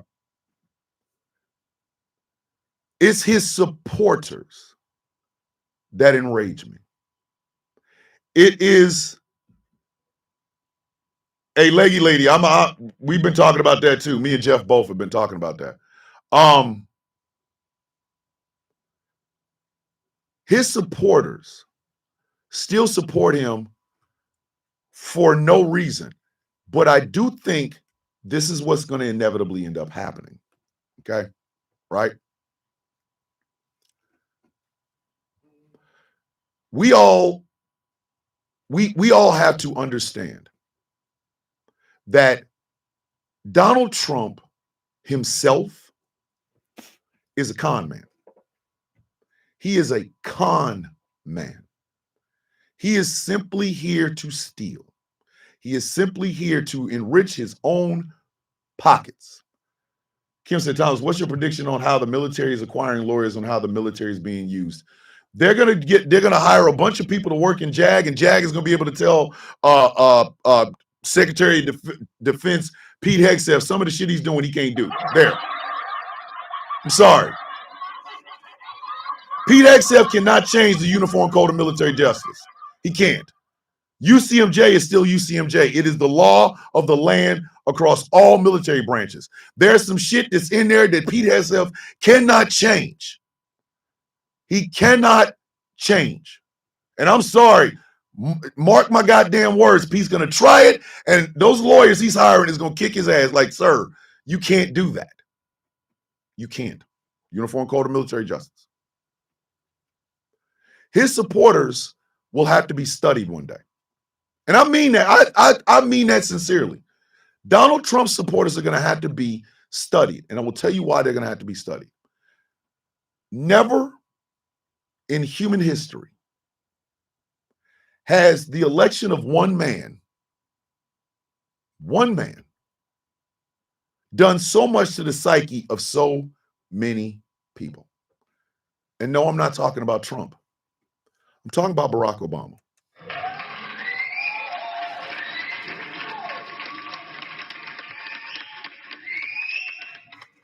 I am talking about the election of Barack Obama.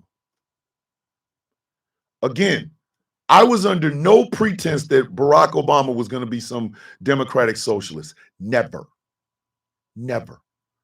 I knew exactly what he was. A middle-of-the-road, centrist Democrat. But he was black. Not just black, but intelligent, articulate, well-learned, professor-level shit. He was married to a black woman, not some fictional shit like Erica Kirk and Charlie Kirk's marriage. No, he was married to a black woman, and not just any black woman, not a baby mama or somebody who had a little bit. No, she had more credentials than he did. He even said it. He said it. Both of them. Law degrees. But they were black. Their children were black. That man walked into the White House with the understanding that a lot of black folks have. We have to be twice as good to get half. That is a known fact across all blackness. We got to be twice as good to get half. Ask any black person. Ask any black person. And they will tell you to your face, we have to be twice as good to get half. Because no matter what we do, we are judged. So here comes this damn near perfect black candidate who wasn't going to buck into your stereotypes. He rescinded all of them. He transcended all of them and looked good doing it. And something in the MAGA mind broke. Just broke.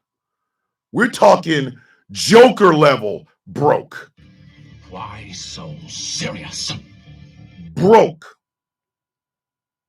Because remember, for those of you that didn't know, the Tea Party, taxed enough already, did not start during Obama. They started at the tail end of Bush's term. There were people that were protesting that we were paying way too much. Yeah, yes, can we not? It's a new sound. Listen, there were people who were saying we were paying way too much in taxes, right? So the tax enough already part started under George W. But it ramped up under Obama. Then you started having people like the Koch brothers and Club for Growth and the Heritage Foundation pouring money into this shit. You had Fox News pretending like this was some sort of a grassroots uprising when it wasn't. It was paid for. And the Tea Party went out and put candidates in place. You know what I mean? You know what I mean? They put candidates in. Got to be more careful. Almost spilled my coffee. Ain't gonna spill my yak. But anyway. So we knew it wasn't grassroots. It was paid for. It was paid for. But then it morphed. The Tea Party got a little bit more racist. Tad bit more racist. You started seeing shit you wasn't really supposed to see. Like that sign outside of that diner that said, hang in there, Obama, with a goddamn noose on the sign.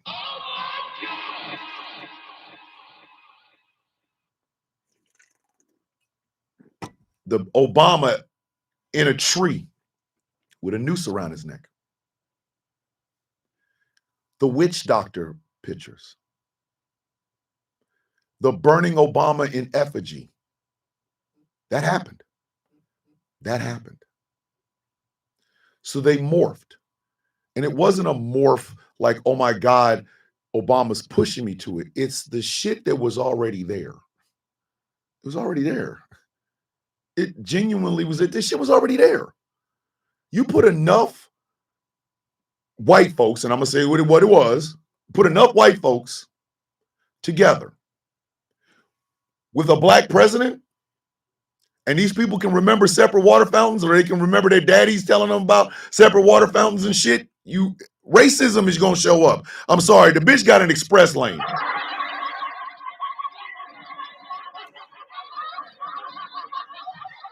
I'm so goddamn mad. Me too. I think my taxes is being raised. Mine too. And that goddamn Obama's in the White House. Yeah, I can't stand him. And here comes racism like, racism dances his bitch ass in on the puffy shit. Take that, take that, take that, take that, take that, take that, take that. If you, am I lying?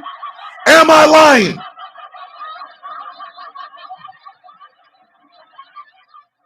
When two or more white folks are gathered together and there's a Negro in the White House, racism will be there. Like, take that, take that, take that, take that, take that, take that, take that. They did. Somebody tell me I'm lying. I know y'all laughing, but somebody tell me I'm lying. Tell me I'm lying. So literally, the whole Tea Party, which was about taxes, turned into the Tea Party. We don't like that Negro in the White House because racism came in and was like, swallowed up. Have you ever been swallowed up? Have you gone through a time of swallowing where everything was overwhelming and you?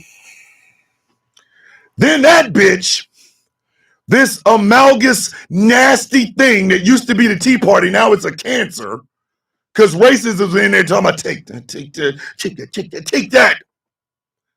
What does it turn into? The birther movement. The birther movement exists because the Negro in the White House wasn't even born here. That's what they said.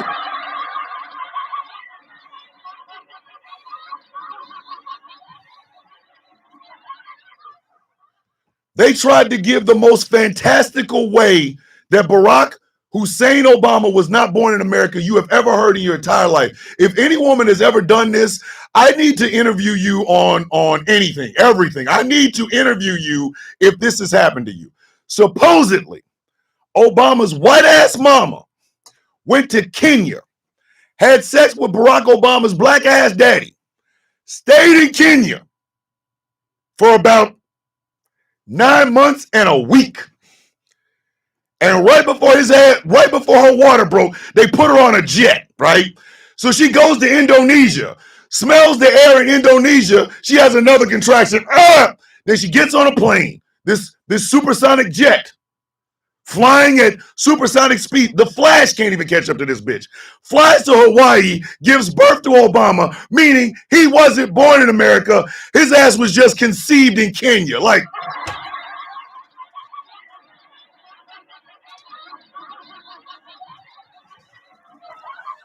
I need y'all to understand, they said this shit out loud to people. They said this to people with ears.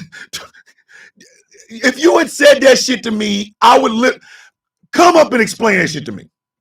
They were in front of cameras and microphones where people can see and hear them explaining that shit. And the only thing I can think is, I'm running this shit. Sit your $5 ass down before I make change. Sit down. Sit your dumb ass down. Sit it. That shit don't even make sense to say it. Me saying it, I'm still going, what is this shit? I can't believe this. My water broke.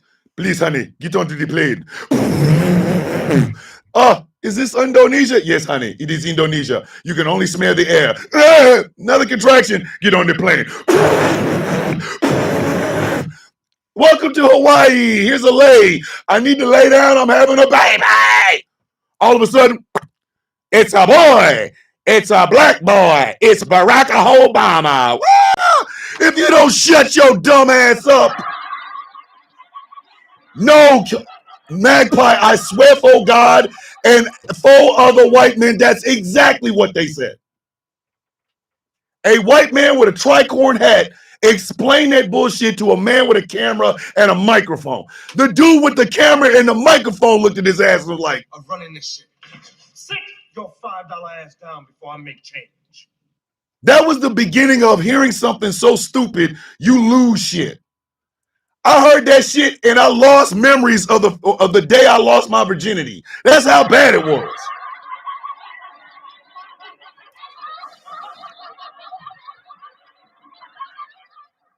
Wait. Can you explain that again, sir? Can you say that again? Then he says it again and you go, shut up. You're right, Magpie. Everything Boab. Just Boab all of it. And in the midst of the funk and sewage that was the birther movement, a man arose from the funk.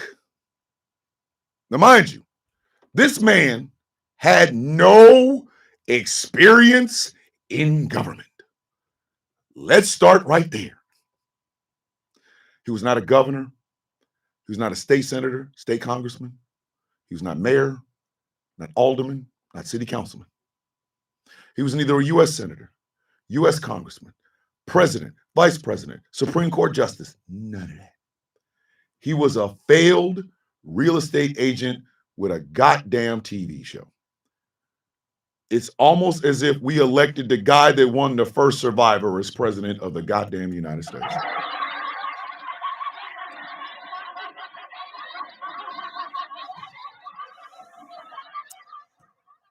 And man, Thank you, Rach. He wasn't even HOA president. But you what? Fire everything. This is a man that when they approached him, understand The Apprentice was not, the first choice for The Apprentice was not Donald Trump. It wasn't. Go look. I'm telling the truth. It wasn't. And when they said, okay, we're going to do it with Donald Trump, right? So they got to go into Trump Tower. And Trump Tower is not ready to be filmed. That boardroom did not exist. They had to make it. Donald Trump had old, effed up, goddamn furniture with chips and shit on it. The gold plating was coming off some of the gold and shit.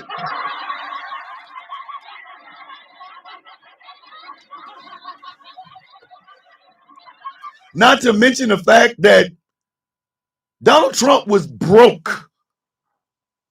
Of course you go broke when you get into the bullshit that you get into when you're Donald Trump. And I'm sorry, kids. This is when I knew the Dubicon existed. And y'all all know what I'm about to say. For the benefit of flash photography, please clip this part. Okay. When you sell meat at the effing Sharper Image.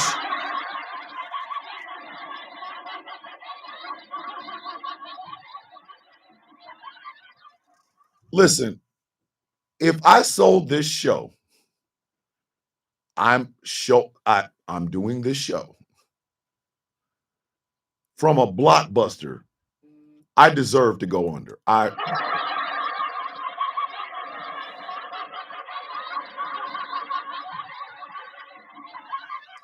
I deserve to go under. I deserve to go under.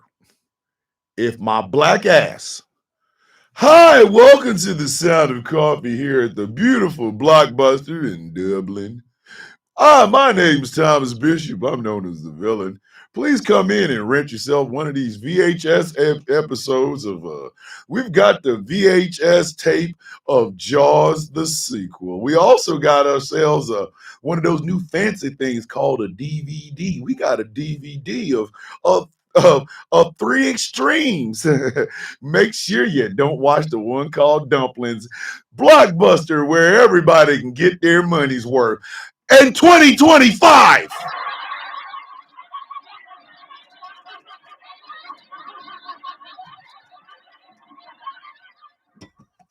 My background is the Godzilla from Roland Emmerich's Godzilla's behind me.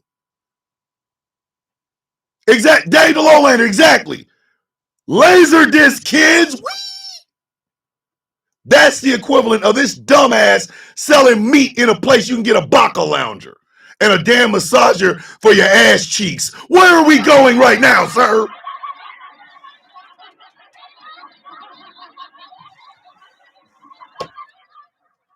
Out here. So this man was BROKE broke. But they kept inviting him to the White House Correspondents' Dinner. They kept inviting him to the White House Correspondents' Dinner. Now, I want you to look at what's in this room, okay? I want you to look at this in the room. One of these things is not like the other, okay? You got reporters from the New York Times, the Washington Post, Los Angeles Times, Kansas City Star. You got people from the Atlanta Journal. You got people from USA Today. You've got MSNBC, NBC, ABC, CBS, Fox. You've got CNN. And you got Donald Trump sitting in the middle of all that.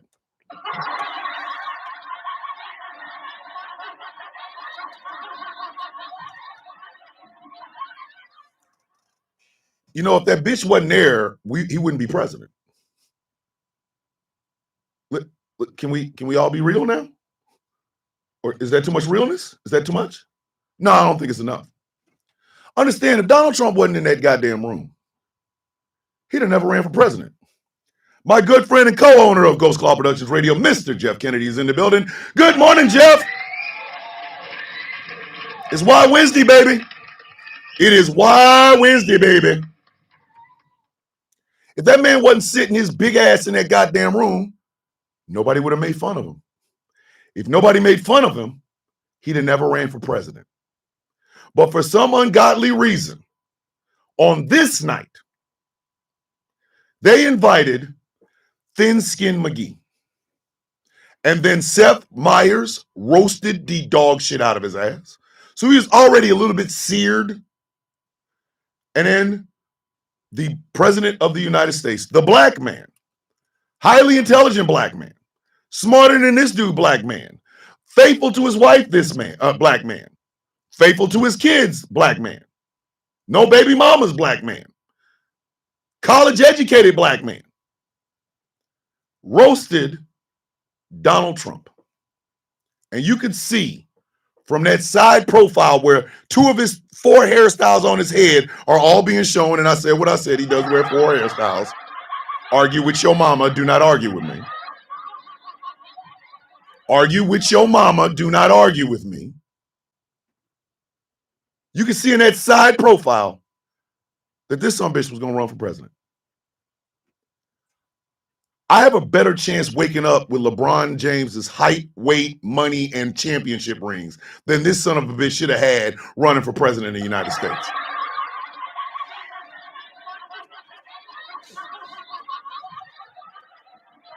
Donald Trump was determined to prove that N-word wrong.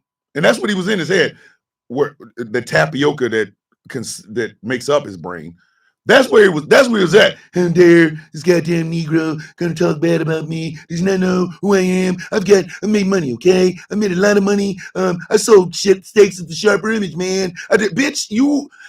If you sold meat at the Sharper Image, that should disqualify you from public office forever, ever, forever, ever, forever, ever.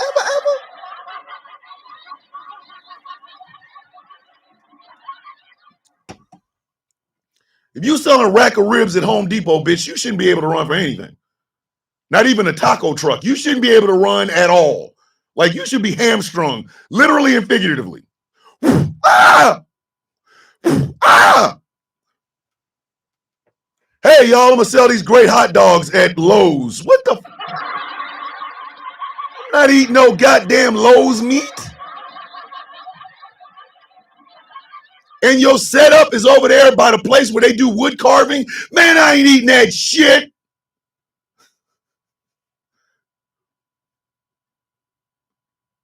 Donald Trump was Sweet Lenny.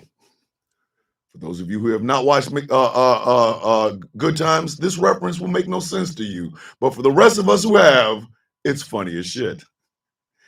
Donald Trump was Sweet Lenny.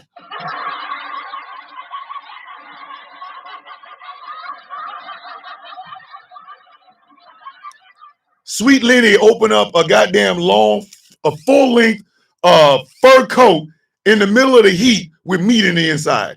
Want this steak? You can get plenty. Hey, Lenny, get that boot. Go on, bro. Nah. Nah, I'm gonna need you to get that meat away from me before I kill your ass. Go over there. Got a rack of ribs in the mini. Bitch, go over there. Don't sell me no goddamn meat out of your jacket. And it's LA 99 degrees out of here. That meat's already cooked. Get out of here. Get out of here. That's Donald Trump. America elected Sweet Lenny as Donald Trump. My name's Donald Trump. I'm gonna promise you a bunch of shit, and you're not gonna see in there. Y'all elected goddamn Sweet Lenny. Are you kidding me? Come on. Exactly, Jamila. I'm a hustler, baby. I'm gonna say these steaks. They all be gonna be cooked because they're under my armpit. No. When that Negro made fun of America's white Sweet Lenny decided he was going to run for president. And much like Sweet Lenny, he promised a bunch of shit he ain't got. I'm going to give you health care that's better than anybody else's. Bitch, that's some Sweet Lenny shit. I'm going to give you health care because I got plenty. Sit down. Go over there. Just stupid ass down. By listening to that shit. Black folks saw this shit a mile away. We've seen the episodes of Good Time when Lenny shows up. None of the shit he got in his jacket is real. So when you see him with racks of meat, I wouldn't eat it. That shit came from Pluto.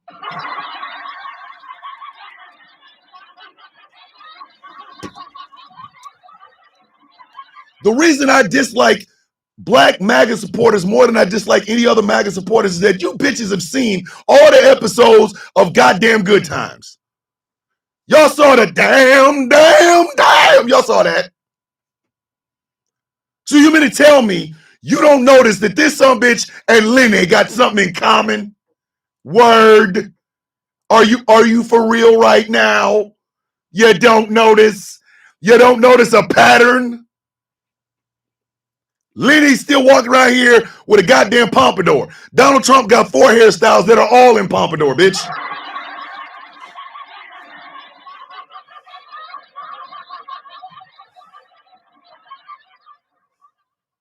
Lenny always promising you shit.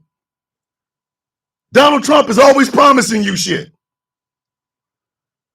Lenny got it in his jacket, but you don't want to eat that shit. How you got a full-length mink coat with meat in it? Who's eating that meat? Yo, come on. Who's eating that goddamn meat?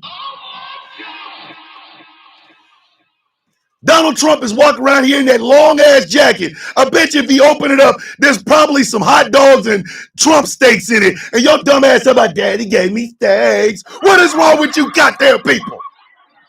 Yeah. Yeah. My name's Donald Trump. Want this meat in my jacket? You can have some, baby. What? Man, if you don't get the hell away from me. If you don't get away from me before I kick your goddamn head off. But come on, man. He good in the hood. He got a felony. We gone. I'm out of here. What are you talking about? And mind you, we can all get mad at Donald Trump. Shit, I stay mad at the damn dude so much, it keeps my heart rate up and running. I don't care.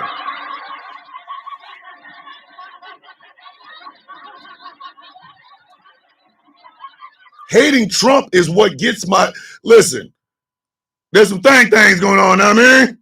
All I gotta do is think is Donald Trump out here living. I got the Hulk in the, you know what I mean?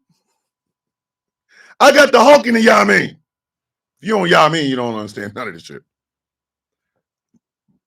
But at this point, it ain't him. It's not him. It's not him. It's his goddamn supporters.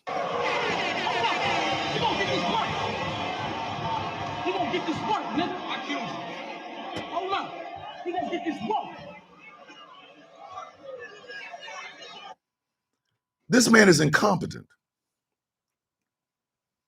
There's no ambiguity about it. He's the dumbest president we've ever had. Chester Arthur.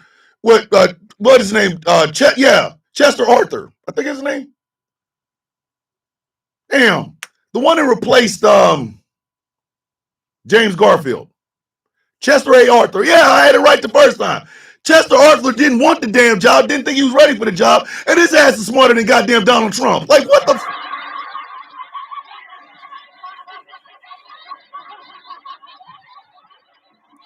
One of the things that was the basis for what the Villains Guild was supposed to be, was intelligence. We didn't want people to be intimidated by intelligence. We didn't. If you're dumb, we're the wrong people to F with. You know what I'm saying? If your ass has to take off your toes to count to 10, the Villains Guild is not for you. You got to go over there. Go sit down. Chester A. Arthur, thank you. Don't come at us with some dumb shit. I'm getting my Doge check. From who? Doge. How much? $8,000. When we supposed to get it? I'm going to get it April 2025, bitch. It is November.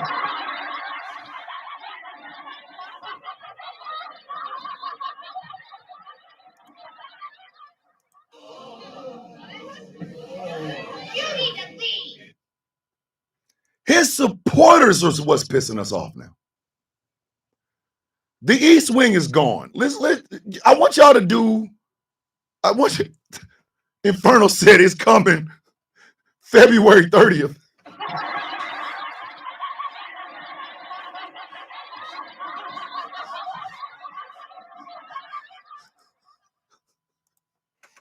Kobe. Take that shit, Inferno. You have a disease that is slowly killing you. And the doctors are telling you, hey, the shit is killing you. You might need to get this shit fixed. And your dumb ass is out there cheering, having a good time, when your body is telling you, I'm in danger. Bitch, you in danger. It's not him anymore. It's his supporters. And what we are all discovering, and the coffee beans, this might hurt. Y'all might know somebody that fits this description. Please understand, I mean no malice when I tell you this. Please understand that. We coffee beans, baby. I mean no malice towards my coffee beans. I don't. But now you know who's the dumbest people in your goddamn life.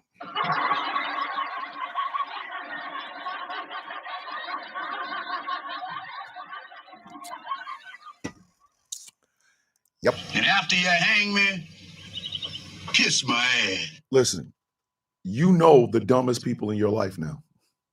You might not have known 10 years ago, but you can identify them bitches from a crowd now. Where's your uncle over there with the rest of them damn MAGA people? What is he over there doing? Pecking the ground like a chicken? But your uncle's 6'5". Yeah, and he's standing all the way up pecking the damn ground. Auntie, what you want me to do? That's the man you go to bed with. Why I gotta go get him? You now know, if you were ever wondering who is the stupidest goddamn people in your family, you know now. You know now. Donald Trump has created the visual health department.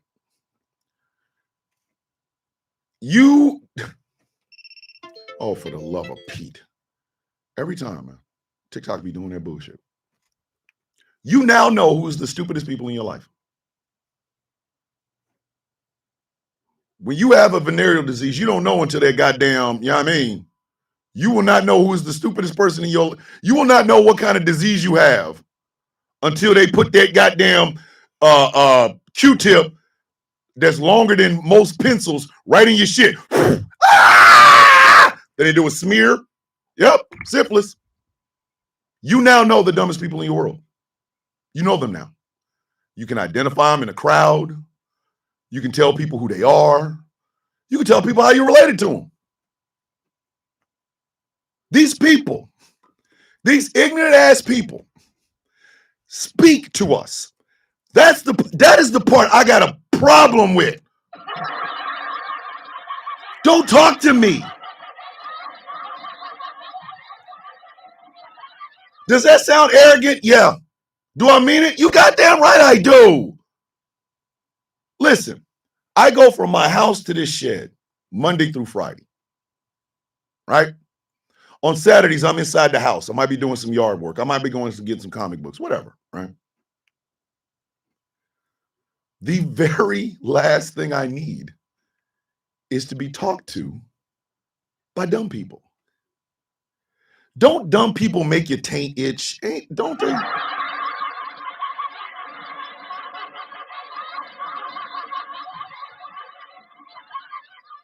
Like your ass is in public and your taint is on fire and all you need to do is scratch it, but you're wearing tight ass jeans and you're in public.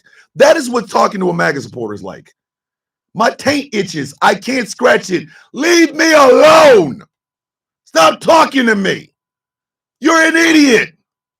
You're dumber than a bag of broken hammers. Bitch, why are you speaking to me? Like I tell people, listen, it should be an honor for you to speak to me. Who are you, a god? No, I'm smarter than you. That's what the hell I am. I got an intelligence. You still over there with a Trump tattoo literally over both your ass cheeks. Go away. Don't talk to me. I go on panels with these ignorant ass people, and literally I feel like I feel like I need to disinfect myself with gasoline.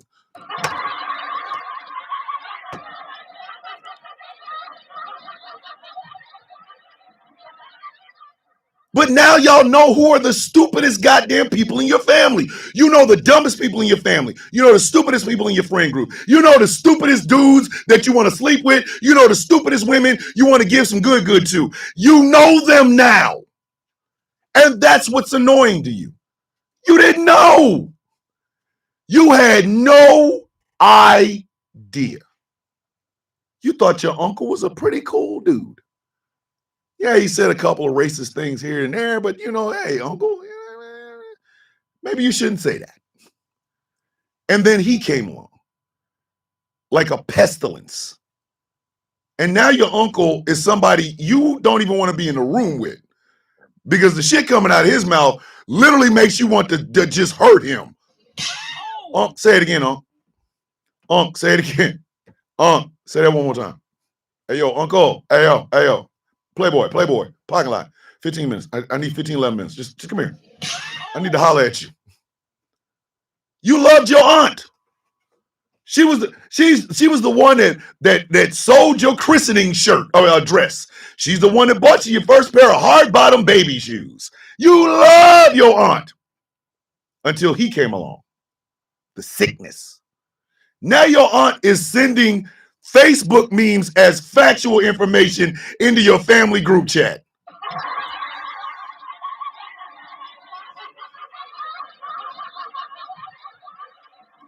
Now you out there texting your sister like, what the hell is going on with Aunt Gladys?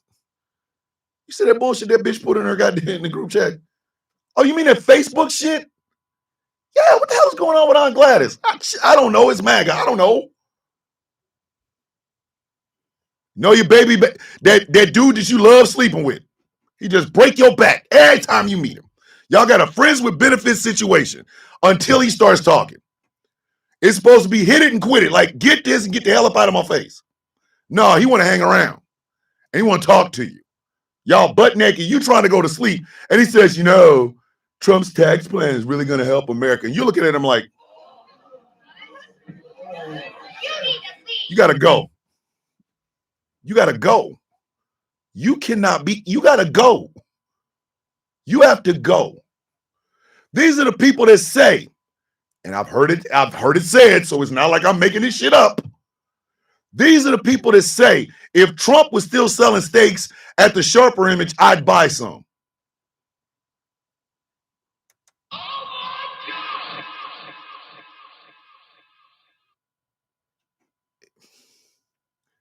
The person that told that to me, had me looking like this.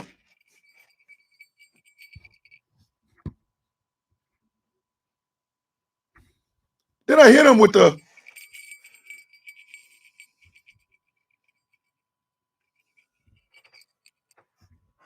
I was on a live panel. Dude literally said that. Because I'm eternally beefing, pun intended. I'm eternally beefing with Donald Trump because of that. The Central Park / Exonerated 5 and selling that goddamn meat at the Sharper Image. There's a beef between him and I forever. So I'm on a panel. I'm like, yo, son, your man sold steaks at the Sharper Image. I said, have you ever been to a Sharper Image? This shit is basically glass and metal. All the shit you can buy. The goddamn massager that can reach to your booty crack. The little ball thing. The metronome shit. And you got meat in there? Why would you buy meat? And the dude on the panel said, shit. White boy, of course.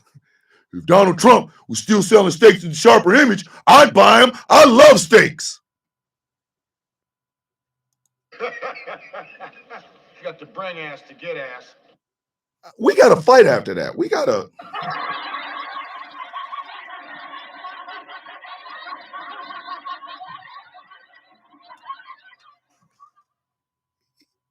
If you say that to me, you just talked about my mother. Now we got to fight. Playboy, it's in the parking lot now.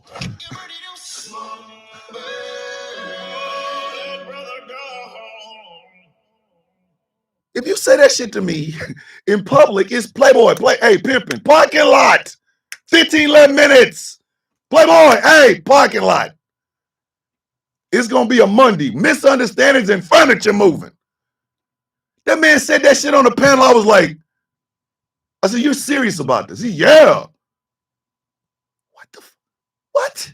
Are you for blow up your life? Just, I want you to find the crow, let the bitch scratch your goddamn eyes out, and go dance in traffic in black clothing at night with no eyebrows. Just go. You gotta go. Playboy. Pimping. Hey, pimping. Parking lot, homie. Go over there. Donald Trump allowed the racists to come out. The Nazi people. Remember them? A man ran for a congressional seat in the state of Illinois at his first rally. I'm not making this up. I swear to you I'm not. Was a bunch of people with the swastikas on. Sir, are you trying to win? What are you?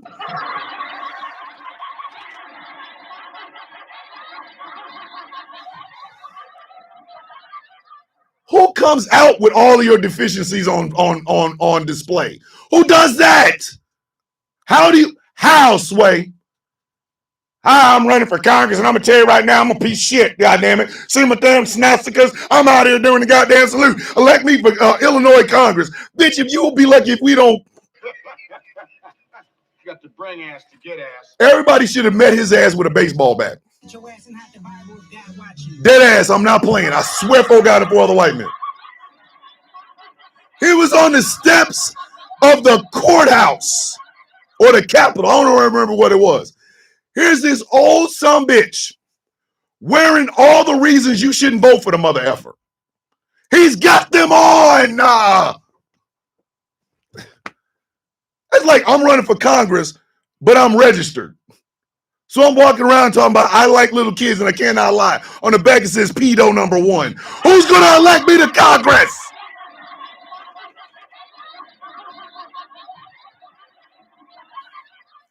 Who in the hell is going to, who's looking at that going, you know, that man right there, he's a man I can see in Congress right now, buddy. I'm pretty sure he'll help raise my taxes and make America great again. You mean the cat with the goddamn pedo shirt on? Is that what you're talking about? Damn, sure am. Like,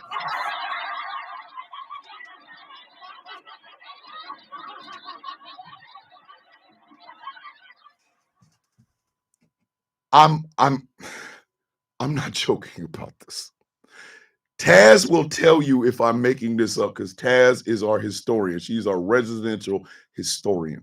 There was a man that ran for some office in Virginia who admitted that he liked little kids. He admitted this to a person in a newspaper on the campaign trail. Taz, am I making that up? Please tell the people if I'm making that up. Please. Again, Taz is the historian. She knows this shit. Am I making that up, Taz? She said it. You're not. Again, it ain't Trump anymore. It's not Trump anymore. It's his supporters. You hate that son of a bitch because of his supporters. Tracina's like gave the name Nathan Larzan. You don't dislike Trump for Trump. You dislike Trump for his goddamn supporters.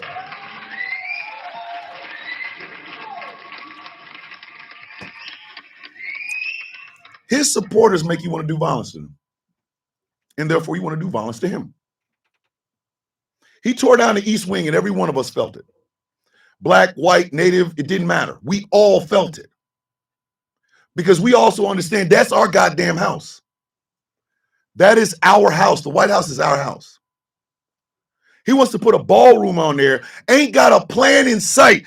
Donald Trump is the preacher that puts around a collection plate for the building fund. That's who Donald Trump is.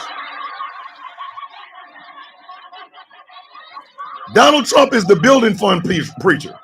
He damn sure is. I'm gonna build it. It's gonna be great. Nobody's gonna have to pay for it. It's gonna be 300 million. It's gonna be great. It dwarfs the goddamn White House. So he literally tore down the goddamn East Wing. Nothing is being done there. Please understand that. Go look. There is no construction being going on right now. He tore the entire East Wing down for a ballroom that structurally will not work. There's no room for a ballroom. There's no room for tables. And there damn sure ain't no room for bathrooms. But y'all don't hate him for that. Y'all hate him because of his supporters. You can only get propped up so long before somebody starts wanting to beat your ass. And that's what these people are doing. You give them facts, they talk like this. Sean the non-believer. Sean.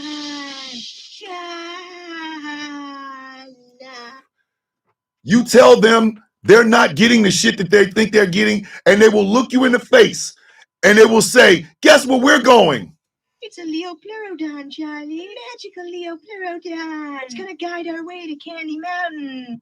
The worst aspects of American people is in full display.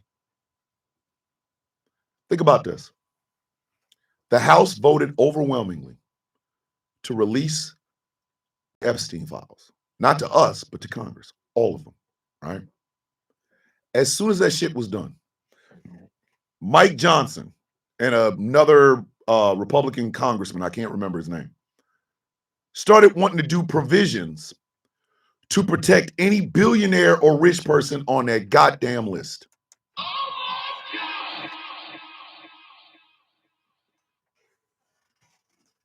And you have people, whether it's social media or your regular, everyday, regular schmegler ass life, that are out here admitting to some of the most heinous shit you've ever heard, and you're thinking violence because of it, because they've been empowered by that jackass.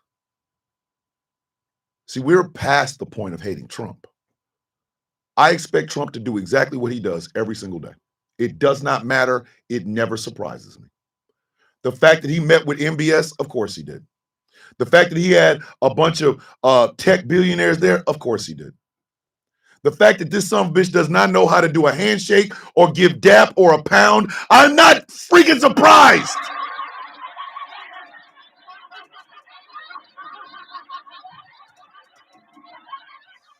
I am not surprised anymore. I'm not. I am not surprised anymore. Because Trump is exactly who he is. Magpie says, Thomas and Beans, I have arrived at my workplace, so I can't interact with y'all as much anymore. Don't worry about it. We get ready to close it down anyway. I love you guys. Full crescent and eclipse, and I might post the skit I have planned on the Discord. Please do so, Magpie, please. Morning, Paul Xavier. Good morning. So I'm gonna end this show with this. We no longer have to worry about what Trump is doing. Trump is going to do exactly what Trump is going to do. There is nothing we can do to stop him. He's a petulant man-child who swears he is the same height and weight as Jason goddamn Momoa and Lamar Jackson, the quarterback for the Baltimore Ravens. He thinks he is that big. Theme park, you know, ain't no such thing as late here on the Sound of Coffee. Stop playing. You can go over and watch YouTube. You know that. So we are no longer surprised by Donald Trump. No more. Do you know what it is that we're fighting now? Do you know what it is that we're fighting right now? We're fighting our in-laws. We're fighting our siblings. We're fighting our parents. We are arguing with baby daddies. We are arguing with baby mamas. We're arguing with coworkers. We're arguing with battle buddies. In other words, ladies and gentlemen, it ain't about Trump anymore. We can keep focusing on him if you want to. We can. But it ain't him anymore. It's them. These people are going to support this man no matter what. Because a smart black man achieved the highest office in the land. He showed the diversity, the equity, and the inclusion of African Americans in this country, as well as Spanish-speaking Americans, Native Americans, Jewish Americans, Muslim Americans, LGBTQIA plus Americans, women Americans. That's what he represented, the change. And their psyches got so broken. Their sense of self-worth got so broken that they have given everything about themselves, every aspect of themselves, their morals, everything they should know better about, every single thing they should understand, because Google is free and information is out there. And they've given all of that to one man. Why? Because without him, and let's just be dead ass honest, without him, these people ain't shit. They ain't shit at all. It is the dying light of stupidity. We are all, every single one of us, all 340 million Americans, we are all one dead heartbeat away from the Heritage Foundation running this country, Peter Thiel getting his serfdom that he wants, Elon Musk being able to literally drain the coffers of our tax money. A ballroom none of us can get into will be built in a place that we are paying for. A rose garden that was put in place by other presidents and first ladies now is a country club, and it will get worse. There could be a shutdown in January. Please remember that. If there's no vote on the subsidies for the Affordable Care Plan, there will be another shutdown come January. And our fellow Americans, that small, vocal, won't shut the F up, bitch ass minority, that 30 to 35%, are going to drive us into the ground. I will leave you with this.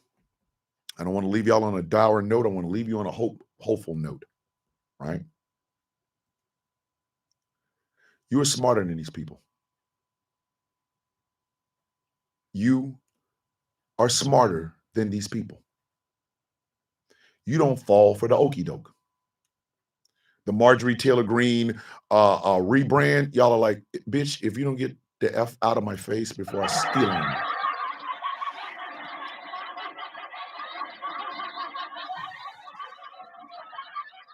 Y'all are not falling for it.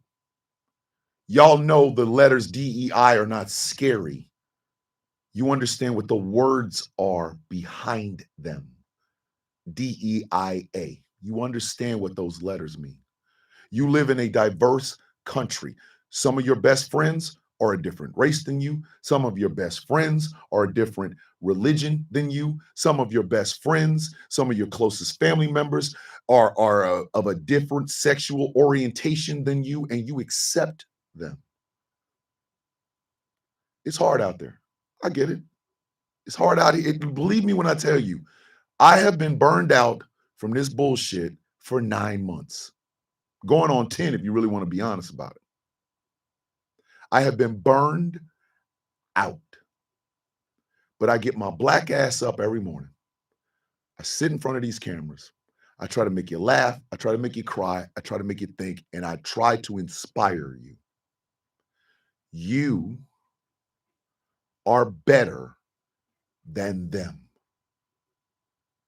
Don't you ever, and I mean this, do not ever let your crown dip, your head bow, or ever let these people try to tell you what you are and who you are.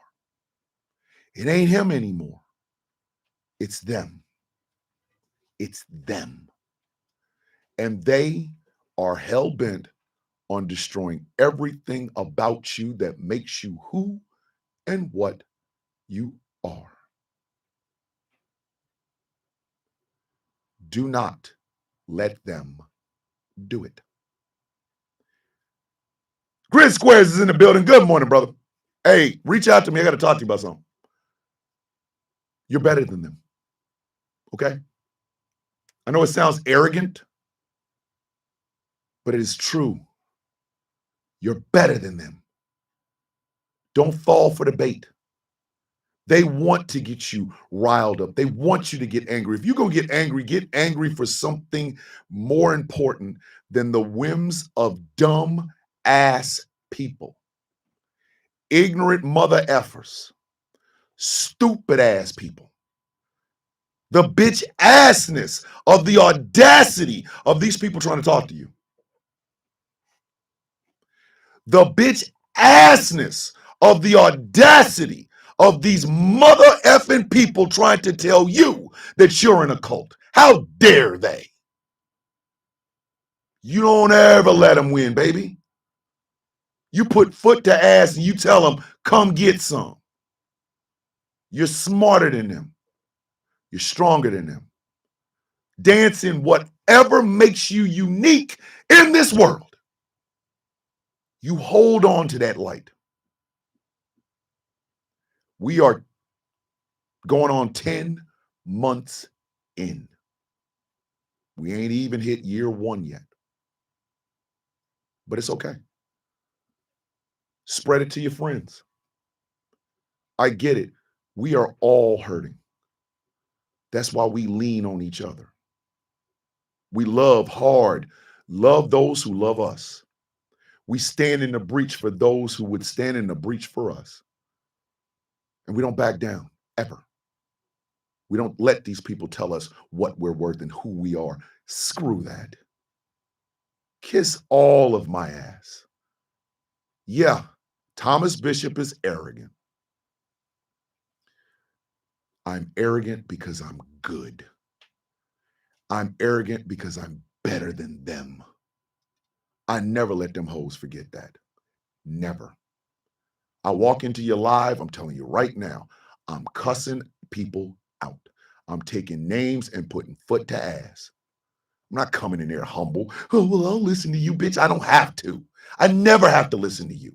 Never. I could fart a better conversation than whatever is about to come out of your goddamn mouth.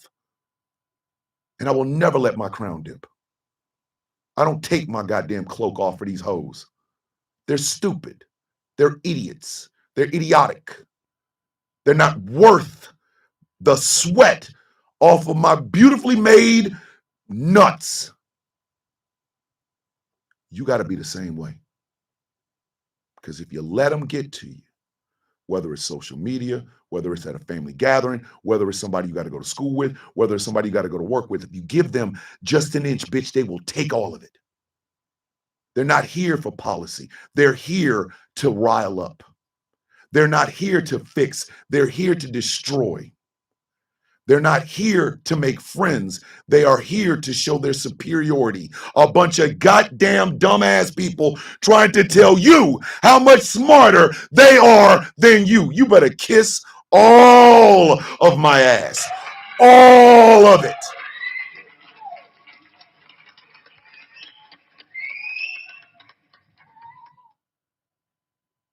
I love y'all. Proud of you. You help me accomplish wonders every day. Every day. Even if you don't know it. the energy, the love, the laughs, the crying, the tears that you guys bring to me is something I have absolutely never earned, but I am humbled that you give it. Be that light in the world. Do not let these dumbass people win. Don't. You are beautifully made. If you believe in a creator, you are made in that creator's image. You're smarter than them. And you ain't got to prove it. You ain't got to be out there getting angry and triggered or whatever the hell. You don't have to listen to these goddamn thick neck, swole meat for no reason, idiotic assholes who will tell you how much better it is under Trump. Tell them kiss your ass. Tell them kiss your ass. Tell them kiss your ass. Walk in, step in their face, ask them do they want some more. If they say yes, step on their face again, look them dead in the eyes and tell them. And after you hang me, Kiss my ass. kiss my ass. Be better than them every day.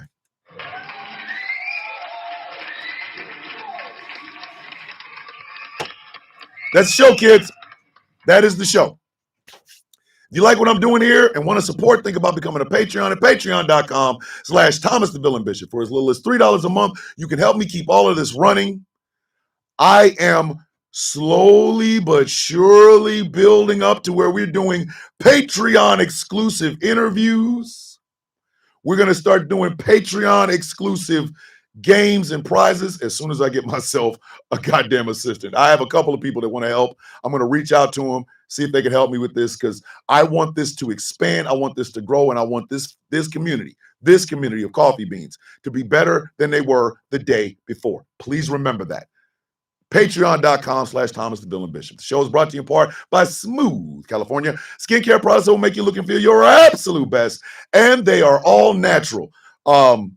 Solid Blue Sister reached out to me yesterday. Is like, do you like Smooth California? I said, you damn skimpy, I do. I use that moisturizing soap, and I swear for God and for other white men, I have never felt this silky smooth in a very long time. SmoothCA.online. Type in the Villain 10 for 25% off of your purchase. This show is brought to you in part by Melanated Excellence, a celebration of the melanation. But remember, you don't have to be melanated to be a part of the celebration. Please go check out some of those incredible shirts and coffee mugs and things of that nature we have on Melanated Excellence. They got a Muhammad Ali shirt on there. I'm going to purchase that bitch next week.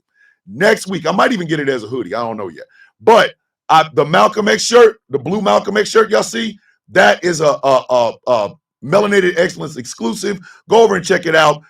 MelExcellence.com. Show is brought to you in part by Rep Yo Damn Set, ladies and gentlemen. Something Black Made. Go to somethingblackmade.com and check out the apparel that is, listen, that apparel is hot. Hear what I'm saying? 2 T's, hot.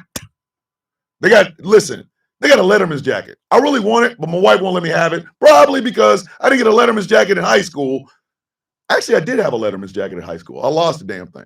So I might just sneak and buy the Letterman's jacket for Something Black Made. And that way, by the time I get it, the wife ain't gonna know anything.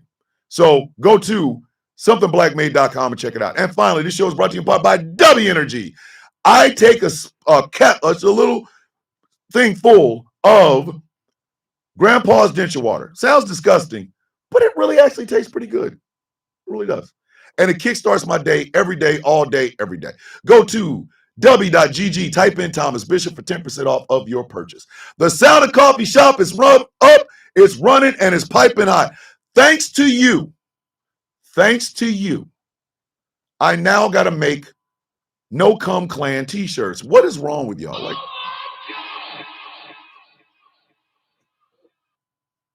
now I got to go make a No Cum Clan t-shirt. On the back of it's going to be called, on the back it's going to say, protect your nuts.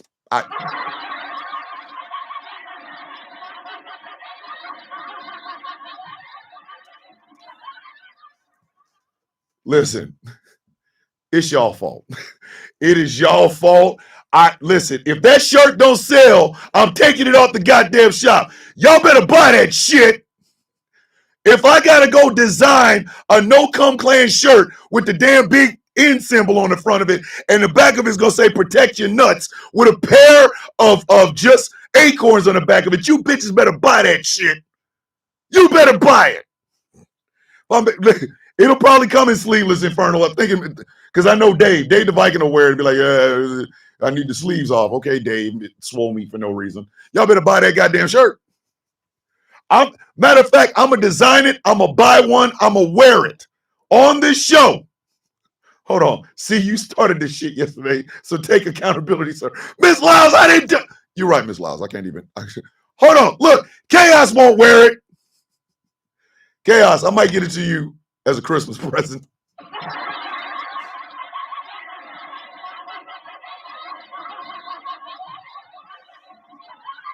Listen, I will buy that shirt for Chaos.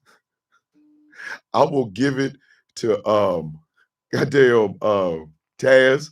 I will have her put it underneath the tree. And then when he opens it up, it's a No Cum Clan shirt.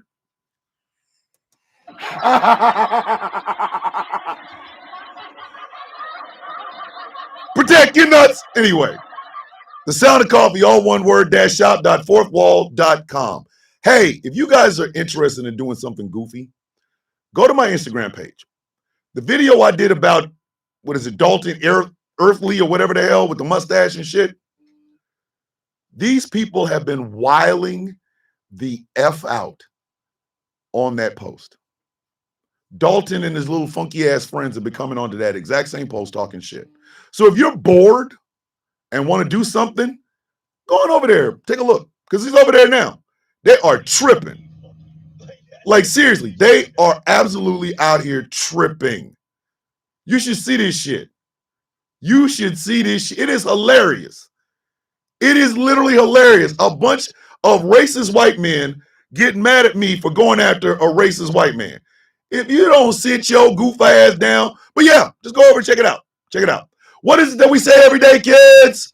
Josh, congratulations. Josh is starting therapy today. Let's give him some love. Let's give him some love. Let's give him some love. Josh, we got you, baby. We got you. We got you. Please remember that, Josh. You're not going in there by yourself. You're going in there with the love, respect, and admiration of every single coffee bean around the damn world. Know that we love you and we got you, brother. I got to get off of here because I, too, am going to mental health therapy today. Today is a therapy day. Actually, I think it might be medicine day, but I get to talk to my psychiatrist. So I will probably get my Adderall refilled and stuff like that. So I get a chance to go do that. But I got about 20 minutes before I got to go. All right. So what is it that we say every day, kids? Oh, wait a minute. Tonight. On these GCPR airwaves, it is Heart to Heart with Pastor Gia Clinton. Gia Clinton is a spiritual advisor. She also deals with relationships.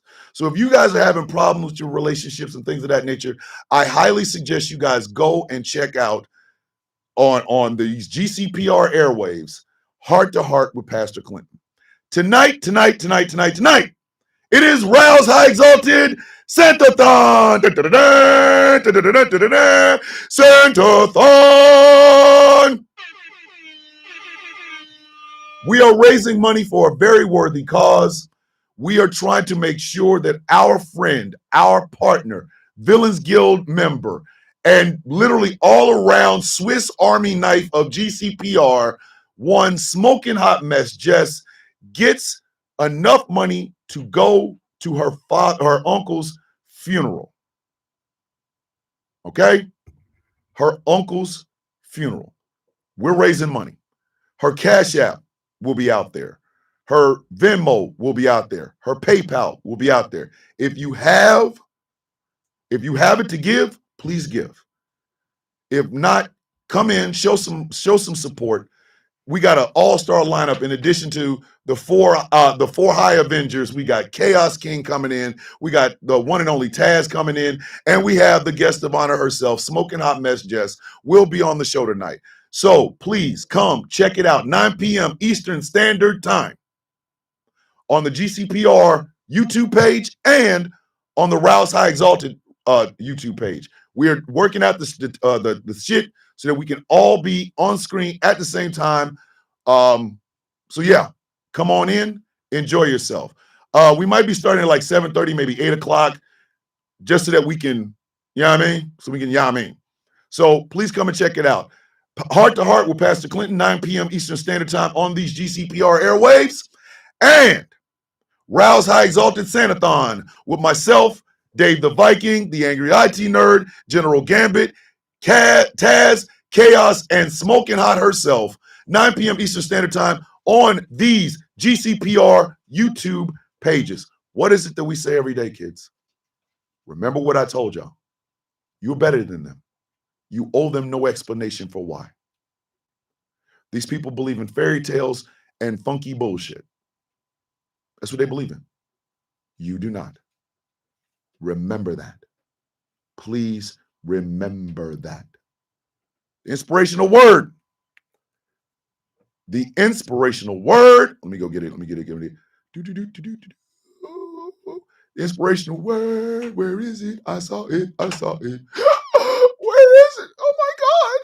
I can't find it. There it is. From Star O'Gwen. Be limitless today. I'm proud of you. Your true self and unique path are perfect. That is the inspirational word. Tracina with the good word. Hydrate, elevate, elevate. Self-love and self-care. I love y'all. Have a beautiful day on purpose. And as we always say, kids, may your day be as sweet as the coffee in your cup. You guys invigorate me. My brothers hold me down. My sisters make sure that I'm looking good, sounding good, and feeling good.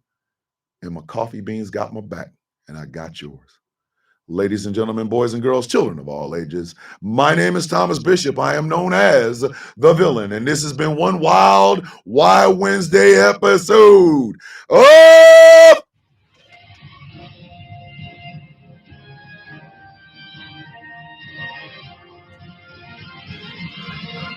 The Sound of Coffee on Ghost Law Productions Radio, GCPR, where every voice matters. Tomorrow is Truthful Thursday, and you know what I want to talk about? The family you choose versus the family you have or are born to. I want to talk about that. And I'm gonna bring your tissues because I'm gonna try to make some people cry. That's what I'm going for that. Okay, it's Truthful Thursday. You know how I do. I will see you all tonight. I love y'all. Be safe. Be good. Be limitless. You are the best, and you never have to explain that to anyone. I love y'all. Be safe. With love in my heart, I say this. With peace on my mind, I give this. Oh, Lord, here we go. Oh, shit, this man fine as hell, girl. Woo! That man like spring wine, baby. And just a tad bit of hair grease. I'll see you all in the morning. It'll probably end up being on the Sound of Coffee backup until I figure out what the hell TikTok's going to do. Who knows? I love y'all. Be safe. Peace. I love y'all. Don't forget, you're the best ever.